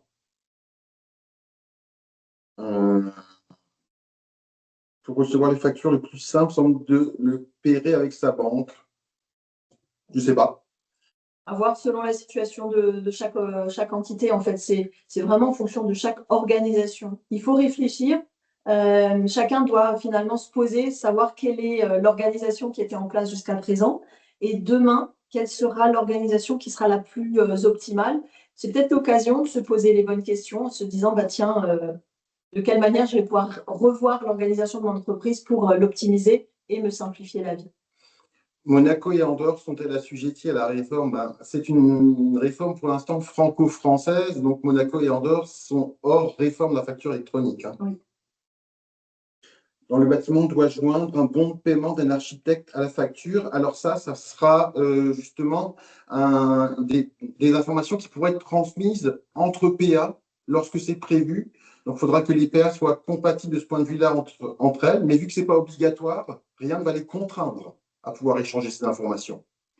Je rappelle que la réforme, c'est vraiment que de la réforme de facture et que tous les autres documents qui sont liés à la facture peuvent être transmis par une plateforme. C'est-à-dire que certaines plateformes, par exemple, vont accepter de recevoir des bons de livraison, des bons de commande et ce genre de documents. Mais forcément, elles auront un coût supplémentaire à la plateforme de base qui, elle, n'acceptera qu'une facture. En fonction des besoins de chaque entreprise, vous pourrez sélectionner les usages dont vous avez besoin et donc la plateforme qui correspondra à ces usages et ces besoins. Alors, je vois que c'est bien parce que les personnes se sont répondues entre elles de manière juste, donc ça prouve qu'on a bien expliqué, puisqu'il y avait une question, un ticket de restaurant, comment le comptabiliser? En dessous, il y a la réponse, c'est une exception, ainsi que le reçu des stations-service, effectivement, ce sont des exceptions. Donc, pour ces cas-là, ce sera saisi comptablement, manuellement, comme actuellement, en fait. Alors, autre élément que l'on n'a pas dit et qui me vient à l'esprit, vous avez compris que les déclarations de TVA vont être pré-remplies dans le futur. Elles seront pré-remplies, d'une part par les informations qui remonteront donc de l'administration, que l'administration fiscale aura reçues via les e-invoicing et par le e-reporting. Et à partir de ces éléments-là, ils vont proposer une déclaration de TVA. Bien sûr que chaque entreprise aura encore l'opportunité de modifier ce montant-là et de dire bah non, en fait, je ne suis pas d'accord avec le montant de TVA qui m'est demandé. Sauf qu'il faudra à chaque fois justifier le pourquoi du comment. Alors, sur la TVA collectée, ça va être un peu tendu d'expliquer que finalement, vous avez fait des ventes qui ne sont pas passées en invoicing et qu'il faudrait les rajouter à la déclaration de TVA. Mais pour les achats, c'est pareil.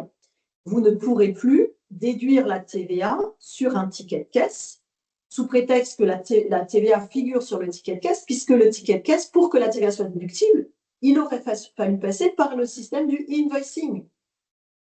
C'est de cette manière-là, en fait, que l'administration fiscale va commencer à bloquer, en fait, la déduction de la TVA dès lors que ce n'est pas passé par du e-invoicing et que vous allez modifier le montant. Ils vont vous demander de vous justifier et ils vont rejeter la demande de déduction de la TVA sur un simple ticket de caisse. Donc là, tu viens de répondre à la question, justement, ça tombe très bien, mais c'est parfait, voilà. Puisque effectivement, nous avons différentes cartes sociétés pour les managers qui utilisent pour des invitations au déplacement, ce sont des petits tickets TPE. Comment seront-ils mis sur une PA? Muriel vient de le dire. Pour ce cas-là, à la différence du cas d'usage qu'on a présenté avant, comme c'est des cartes sociétés, ce ne sera pas une note de frais ou ce ne sera pas avancé par le salarié dirigeant puisque c'est une carte société. Donc, ce sera traité comme une facture normale dans le cadre du e-invoicing. Et on oublie les petits tickets, en fait. Et alors, tout à l'heure, tu parlais de l'identité du salarié en fait, que l'on doit rembourser. Là, en l'occurrence, il n'y aura pas de remboursement à faire puisque chaque salarié utilise une carte bancaire de l'entreprise. En revanche, il pourrait être utile pour vous, pour votre organisation, de demander au salarié qu'il s'identifie, par exemple, avec les derniers codes, les derniers chiffres de sa carte bancaire pour que vous puissiez rapprocher une facture avec une carte bancaire pour pouvoir dire, voilà, là, j'ai toutes les factures qui correspondent aux paiements qui sont intervenus par carte bancaire, pour simplifier la gestion. Alors, quelle différence avec Corustro, ça on a expliqué, mais il y a, dans la même phrase, il y a aussi la question, est-ce que FIBA sera disponible, attendez, est-ce que le logiciel agréé sera disponible par FIBA? Donc, nous, en tant que cabinet comptable, nous ne serons pas plateforme agréée, parce que ça nécessite des investissements colossaux et voilà, et on n'a aucune vocation à faire cet investissement-là. En revanche, nous proposerons une plateforme agréée donc de réception et pour l'instant, et uniquement de réception, puisque c'est ça qui, pour notre mission en fait de tenue comptable, c'est celle-là qui va être importante. Ensuite, pour certains clients utilisent déjà des logiciels de facturation cette fois-ci qui sont proposés par FIBA, eh bien à ce moment-là, on proposera également une plateforme agréée d'émission pour ce logiciel-là de facturation. Alors, faudra-t-il établir des factures pour les locations de logements? Concrètement, ça ne change rien. Alors, le logement, je rappelle que le logement d'habitation est une exonération de TVA du fait que c'est un logement d'habitation. Donc, aujourd'hui, vous ne faites pas de facturation. Demain, ce sera pareil. Vous n'en ferez pas non plus. En revanche, que vous soyez LMNP ou SCI, vous aurez l'obligation d'avoir une plateforme agréée de réception. Juste réception. Donc, il y avait une question pour les factures en dessous de 150 €. Alors, on rappelle juste que c'est uniquement pour le restaurant, voilà. Pas pour le reste. Et la différence, c'est que oui, en dessous de 150 €, mais hors taxe, c'est une précision qui mérite d'être rappelée, en dessous de 150 € hors taxe, là, le simple ticket suffira pour être saisi, pour que la TVA soit déductible. C'est au-delà de 150 € hors taxe qu'il faudra que ça transite via les PA, via du invoicing, pour que vous puissiez récupérer la TVA. Alors, cette fois-ci, de l'autre côté, si vous êtes restaurateur, il faut que vous ayez un logiciel de caisse qui soit en capacité de passer, je dirais, très rapidement d'un ticket de caisse à une e-facture, parce que même pour 30 €, une personne pourrait exiger que ça passe en e-invoicing et ne pas se contenter du ticket de caisse. Donc, les restaurateurs, il faut que vous soyez prêts dans toutes les situations.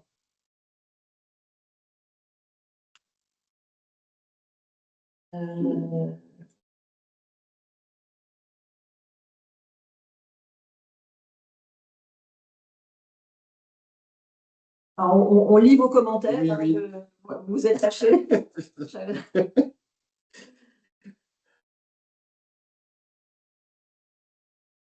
Combien FIBA va facturer ça aussi, pour l'instant, c'est compliqué à dire. Hein. Pour l'instant, on ne sait pas, puisque comme dit, on ne sait pas quel va être le coût de la facture, enfin de la plateforme. Donc aujourd'hui, vous annoncez un tarif, c'est encore prématuré. Est-ce que la plateforme Time est un bon choix pour une micro-entreprise? Tout dépend de votre activité, de ce que vous faites. Ça ne peut pas répondre comme ça non plus.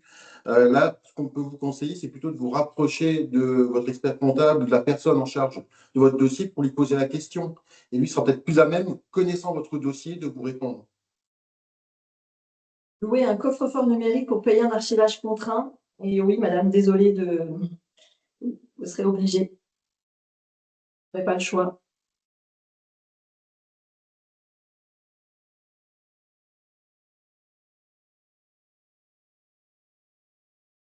Alors, avez-vous une solution intégrée à votre comptabilité Sage? Aujourd'hui, comme dit, on y travaille. Donc, dès qu'on aura plus d'informations, normalement, on va dire d'ici fin du mois, on espère d'avoir une solution définitive à vous proposer. On reviendra vers vous au plus vite. Quel logiciel recommandez-vous? Alors là, il faudrait préciser parce que c'est logiciel d'émission de facture, plateforme de réception, voilà. Comme dit, en fait, ce qu'il faut, c'est que enfin, il n'y a pas de bonne réponse, il n'y a pas de bon logiciel, il n'y a pas, enfin, j'allais dire que tous les jeux logiciels sont bons, voilà. C'est qu'à un moment donné, il faut partir de vos besoins, de votre organisation, peut-être réfléchir à des fonctionnalités que vous n'avez peut-être pas encore mis en place dans votre organisation et qui pourraient vous simplifier la vie. Donc, réfléchissez à tout ça et il faut se poser tranquillement en disant, bon voilà, quels sont mes clients, quelles sont les transactions que je reçois, quel est votre secteur d'activité, parce que chaque élément va peut-être avoir une influence sur la réponse finale que l'on pourrait vous apporter. Alors, auriez-vous des pistes de logiciels? Bon, là, on vient de répondre, mais surtout, qu'en est-il de l'évolution de Fibaco? Fibaco, on va essayer de le mettre au centre de tout cela, en fait, hein, pour Alors, la plateforme. Fibaco a été conçu au départ. On voulait justement créer cette plateforme pour petit à petit habituer les clients à aller sur une plateforme pour que la transition soit la plus douce possible. Et notre objectif, c'est que la plateforme agréée que l'on sélectionnera, on puisse l'avoir au sein de Fibaco, de telle sorte que le client qui aura connecté sa plateforme agréée au sein de Fibaco n'aura plus besoin de déposer ses factures dessus, mais pourra valider ses factures comme sur n'importe quelle plateforme. Et ceux qui finalement ne choisissent pas la plateforme agréée de FIBA puissent continuer à déposer leurs factures pour qu'on puisse les enregistrer comptablement. Alors, je n'ai pas compris le principe des émissions. Aujourd'hui, les grosses entreprises dématérialisent déjà et beaucoup passent par Baware. Alors, j'avoue, je ne sais pas ce que c'est. C'est notre client qui nous envoie le lien de dépôt. Si j'ai bien compris, cela va changer. Alors, pas forcément, ça va dépendre Alors, si, ça va. Ce qui va changer, c'est qu'aujourd'hui, quelles que soient les entreprises, elles proposent aujourd'hui d'aller sur des plateformes pour chercher la facture. Et demain, ces factures-là, alors bien sûr que si c'est une grande entreprise, elle est déjà probablement prête, elle vous enverra cette facture sur votre plateforme agréée de réception. Qui sera peut-être cette plateforme-là, on ne sait pas comment ils sont organisés. Il faut savoir que vous avez certains secteurs d'activité qui vont imposer certaines plateformes. Je prends par exemple le secteur de la pharmacie. Dès à présent, les laboratoires, en fait, il existe en fait une plateforme qui s'appelle DigiPharmacie et qui va être la plateforme imposée par les laboratoires à tous les pharmaciens. On peut imaginer, par exemple, que les pharmacies, elles aient deux plateformes. Elles aient la plateforme pour les achats de médicaments, mais elles aient une autre plateforme pour leurs frais généraux, par exemple. Je pense aussi à certains commerçants, je pense à des opticiens qui sont dans des réseaux ou des centrales d'achat. Il est probable que ces centrales d'achat vont vouloir conserver le flux des achats matières, lunettes, verres et compagnie. En revanche, ça sera la plateforme de la franchise, par exemple, s'ils font partie d'une franchise, mais ils peuvent très bien dire, bon, bah, pour mes frais généraux, je souhaite utiliser une autre plateforme. C'est pour ça qu'à un moment donné, je vous ai dit, on peut avoir plusieurs plateformes, on peut en avoir qu'une, en tout cas de réception. De même, à l'émission, certains, par exemple, un commerçant qui a une caisse et qui a un logiciel de facturation à côté, pourrait avoir une plateforme d'émission parce que sa caisse en fait est connectée à une plateforme X et le logiciel de facturation, lui, est connecté à une plateforme Y. Bon, bah, ils auront deux plateformes d'émission. C'est tout à fait possible. Il faut en tout cas que ce soit le plus fluide et simple pour vous, en fait, pour éviter tout ce qui est ressaisi. Ensuite, on nous demande, il faut rajouter l'adresse de livraison, par exemple. Si plusieurs adresses de livraison, on doit mettre plusieurs adresses, on doit mettre le numéro sirène de l'acheteur. En fait, là encore, il y a des champs prévus pour ça, des BT, et certains BT sont des BT où on peut saisir du texte dedans. Donc, des adresses de livraison iront dans ces BT qui servent à ça. Alors, je ne sais plus s'il y en a plusieurs, des adresses de livraison, ça je ne saurais plus, mais je sais qu'il y en a au moins une, pour l'avoir vu. Et si on a plusieurs, il y aura toujours des BT de notes où on pourra rajouter des informations supplémentaires.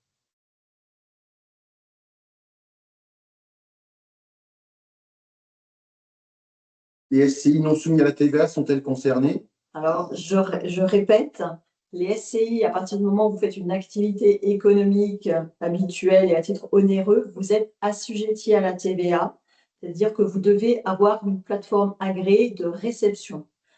Après, selon le type de location que vous réalisez, c'est-à-dire que si vous réalisez de la location de logement, d'habitation, le logement est exonéré de TVA, vous n'aurez, je dirais, votre implication dans la réforme s'arrête là. Juste besoin de recevoir. Vous louez un local professionnel pour lequel vous n'avez pas fait option à la TVA. C'est pareil, il n'y a pas de TVA, donc vos factures, vous continuerez à les envoyer à votre client en version papier. En revanche, vous êtes une SCI et vous louez un local professionnel soumis à TVA. Cette fois-ci, vous aurez l'obligation d'émettre vos factures tous les mois, bien sûr, et pas une fois par an quand, quand votre comptable vous le demande. Mais il faudra bien sûr envoyer votre facture tous les mois à votre client pour que vous puissiez collecter la TVA et lui la déduire. Le e-reporting se fait également par les plateformes. Oui, effectivement, ça passera par les plateformes. Alors voilà, quelqu'un qui a bien résumé pour les professionnels de santé. Donc, pour les professionnels de santé, nous sommes concernés par la réception des factures, des achats, oui. En facture électronique, oui. Et pas de facture électronique pour les soins que nous réalisons, les soins de base. C'est exactement ça.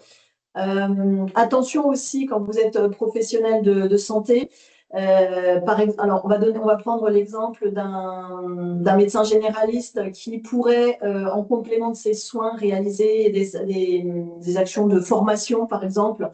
Et bien, du coup, juste pour la formation, il rentre dans le cadre de l'assujettissement à la TVA. Il pourrait être en franchise en base à ce moment-là. Et donc, si la formation est faite auprès de professionnels, il faudra qu'ils émettent ces factures, mais uniquement de formation, par le biais d'un logiciel de facturation en e-invoicing à son client professionnel. De même, pour, par exemple, des kinés qui font des contrats de collaboration, eh bien, la facture du contrat de collaboration devra se faire en e-invoicing avec son collaborateur qui est lui-même également un professionnel. Autre élément, vous avez les SCM de professionnels de santé sont également dans le cadre, donc sont assujettis à la TVA et doivent recevoir les factures par le biais d'une plateforme agréée de réception.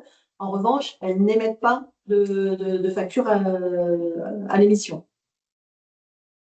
Alors, quelqu'un nous dit pour les déclarations de TVA, ce sera 3 fois par mois pour ceux qui sont mensuels. Non. La déclaration de TVA reste mensuelle quand vous êtes à la TVA mensuelle. Ce sont la transmission des informations du e-reporting de transaction. Hein. Ce sont ces éléments-là qui seront transmis à l'administration pour qu'à terme, ça pré-remplisse les déclarations de TVA mensuelles. Mais les déclarations de TVA, la fréquence de déclaration, elle, à l'heure actuelle, ne change pas. Autre élément pour ceux qui s'inquiètent en se disant nous allons être soumis à la transmission sous le format de décade, on ne pourra plus partir en vacances. Je vous rassure, la question a été posée à l'administration fiscale, parce que c'est valable pour vous, mais c'est valable pour nos collaborateurs aussi. Donc, l'administration fiscale nous a bien sûr rassurés sur ce sujet-là. Nous aurons toujours le droit de partir en vacances et donc potentiellement de ne pas envoyer d'informations par décade quand on est en congé, dès lors que l'on rattrape l'information avant la déclaration de TVA. On ne pourra pas le faire tout le temps, mais de temps en temps, voilà, ce sera autorisé. Alors, quelqu'un nous dit, si je comprends bien, je suis esthéticienne, je ne suis pas concernée par les facturettes pour mes prestations de vente vers mes clients. En revanche, je suis mes achats, enfin, je dois passer par cette plateforme. Alors, attention, pour les prestations de services en tant qu'esthéticienne, vous devrez passer par une plateforme en faisant du e-reporting. Donc, voilà, ça ne passera pas par du e-invoicing.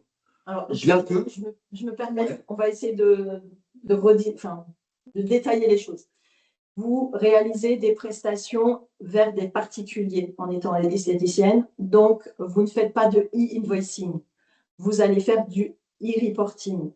Ça, c'est la première chose, c'est que vous allez faire donc du e-reporting de transaction.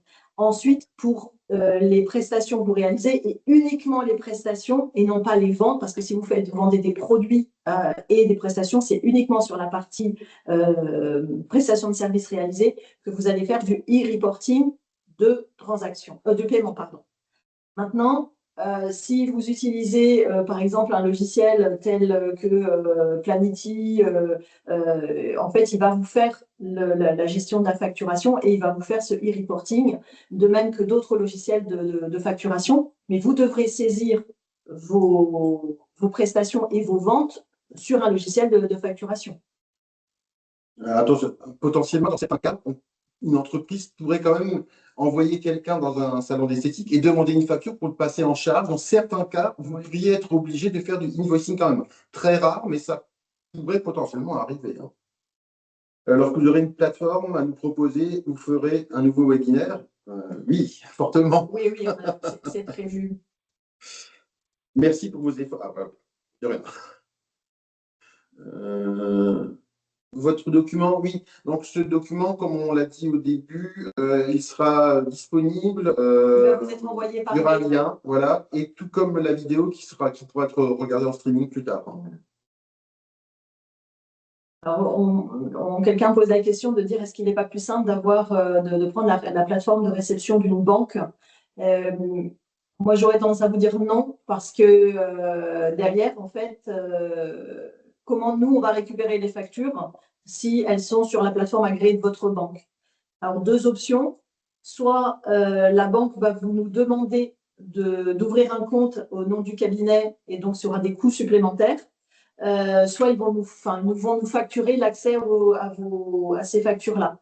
Alors, attention, comme dit, à cet élément-là, je vous rappelle, alors je reformule aussi ma réponse, ça ne concerne que les clients qui nous confient leur tenue comptable, puisque pour les autres, bien sûr que vous pouvez le faire sans problème, c'est juste pour nous, pour les entreprises donc, qui nous confient la tenue comptable, où il faut que nous puissions récupérer vos factures de la manière la plus simple possible pour qu'on puisse réaliser notre mission. Donc, dans ce cadre-là, on vous invite fortement à prendre notre plateforme parce que le fait que vous preniez une autre plateforme pourrait engendrer des coûts supplémentaires. Quelqu'un écrit en cas de facturation Word Excel, il faudra commencer par choisir un logiciel de facturation.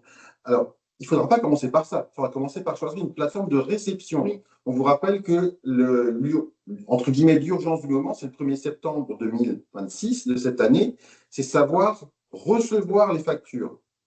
Ensuite, une fois que vous serez prêt pour ça, effectivement, vous pourrez vous poser la question de comment traiter vos factures que vous émettez, Word, Excel ou logiciel pas prêt.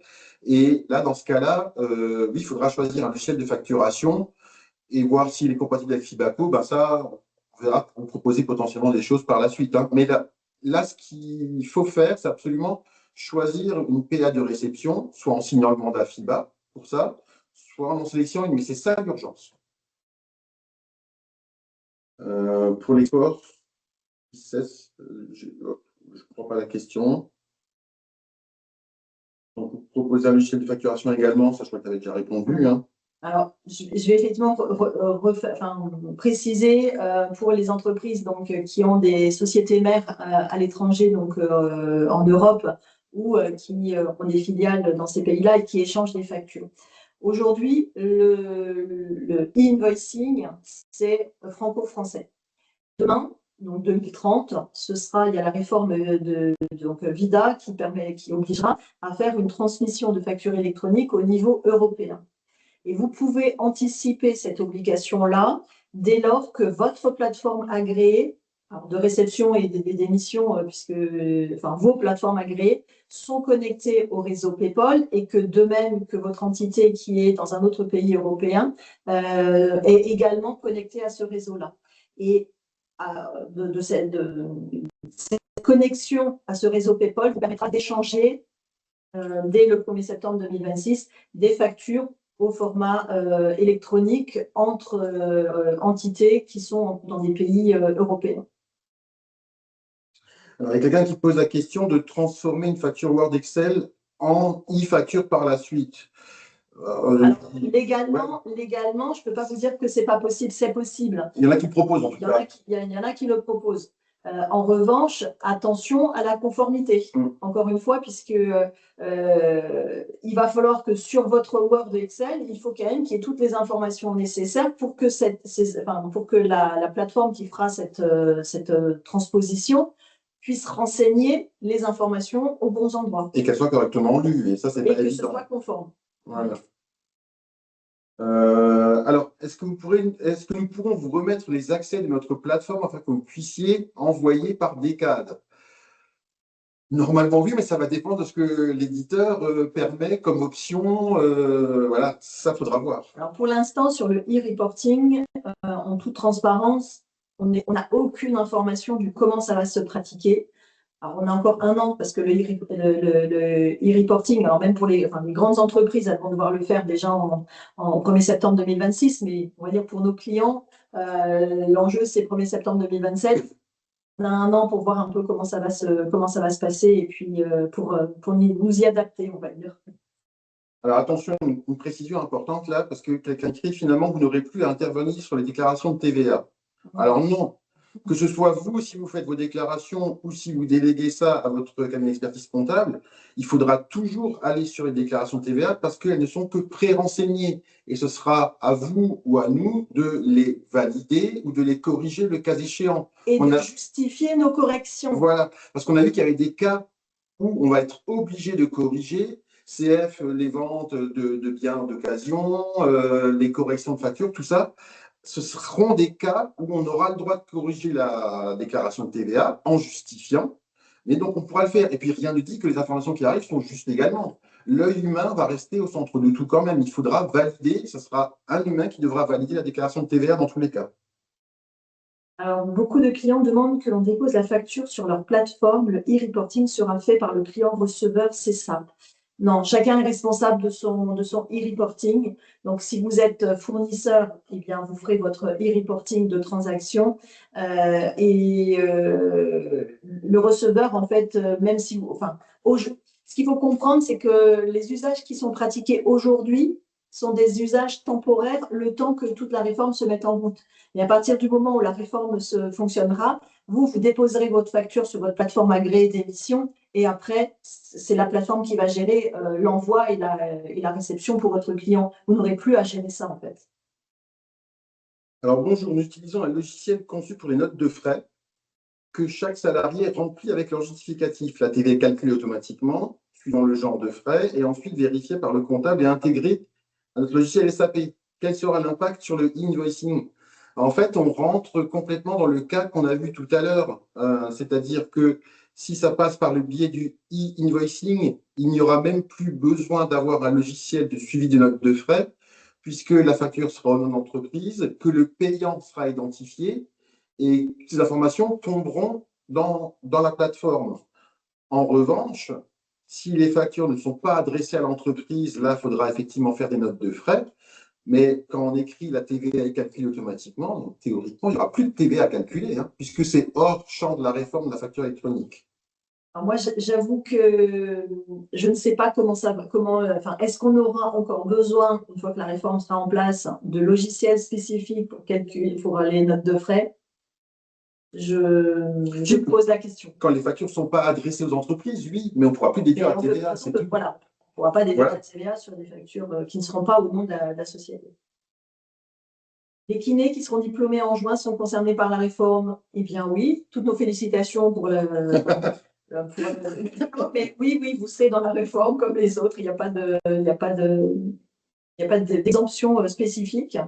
Alors, pour ceux qui n'ont pas, on va peut-être reprendre juste le terme de BT. Alors, c'est toi qui connais. Oui, alors BT, en fait, c'est un terme anglais, comme le invoicing, machin. Ça veut dire business term. Et en franco-français, ça veut dire champ commercial. Ce sont des informations typées commerciales ou fiscales, parce qu'il y a un peu de TVA aussi. Mais ce sont les informations qui doivent transiter du vendeur vers l'acheteur.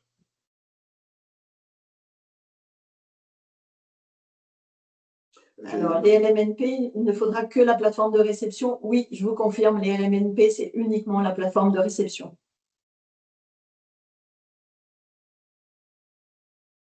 Comment cela se passe lorsqu'on achète des véhicules dans la CEE et nous devons payer la TVA française? Excuse-moi, j'ai pas Comment cela se passe lorsqu'on achète des véhicules dans la CEE et donc devons payer la TVA française? Normalement, c'est automatisé. Non, C'est un achat intracommunautaire. Non, tu payes la TVA. Alors, je ne suis pas une spécialiste des véhicules achetés. Voilà. Donc, alors, tout dépend à qui c'est acheté. Déjà, si c'est une entreprise ou pas. Je ne sais pas vous répondre. Là, comme ça, je ne sais pas vous répondre. Vous allez voir votre expert comptable, lui, il connaît votre dossier, il pourra vous répondre sans problème. Alors, je suis prestataire consultante externe pour BPI France qui exige l'émission de factures électroniques au 1er septembre 2026 alors que je suis en profession libérale. Alors, normalement, non, ils ne peuvent pas exiger que vous émettiez une facture au 1er septembre. La seule obligation, c'est que vous receviez des factures. Mais l'émission, c'est la loi qui l'impose. Une entité ne peut pas vous imposer une facture. Donc, moi, je dirais que non. Maintenant, après, si les pays l'exigent, mais non, je ne vois pas à quel titre ils pourraient exiger de votre part que vous émettiez une facture électronique.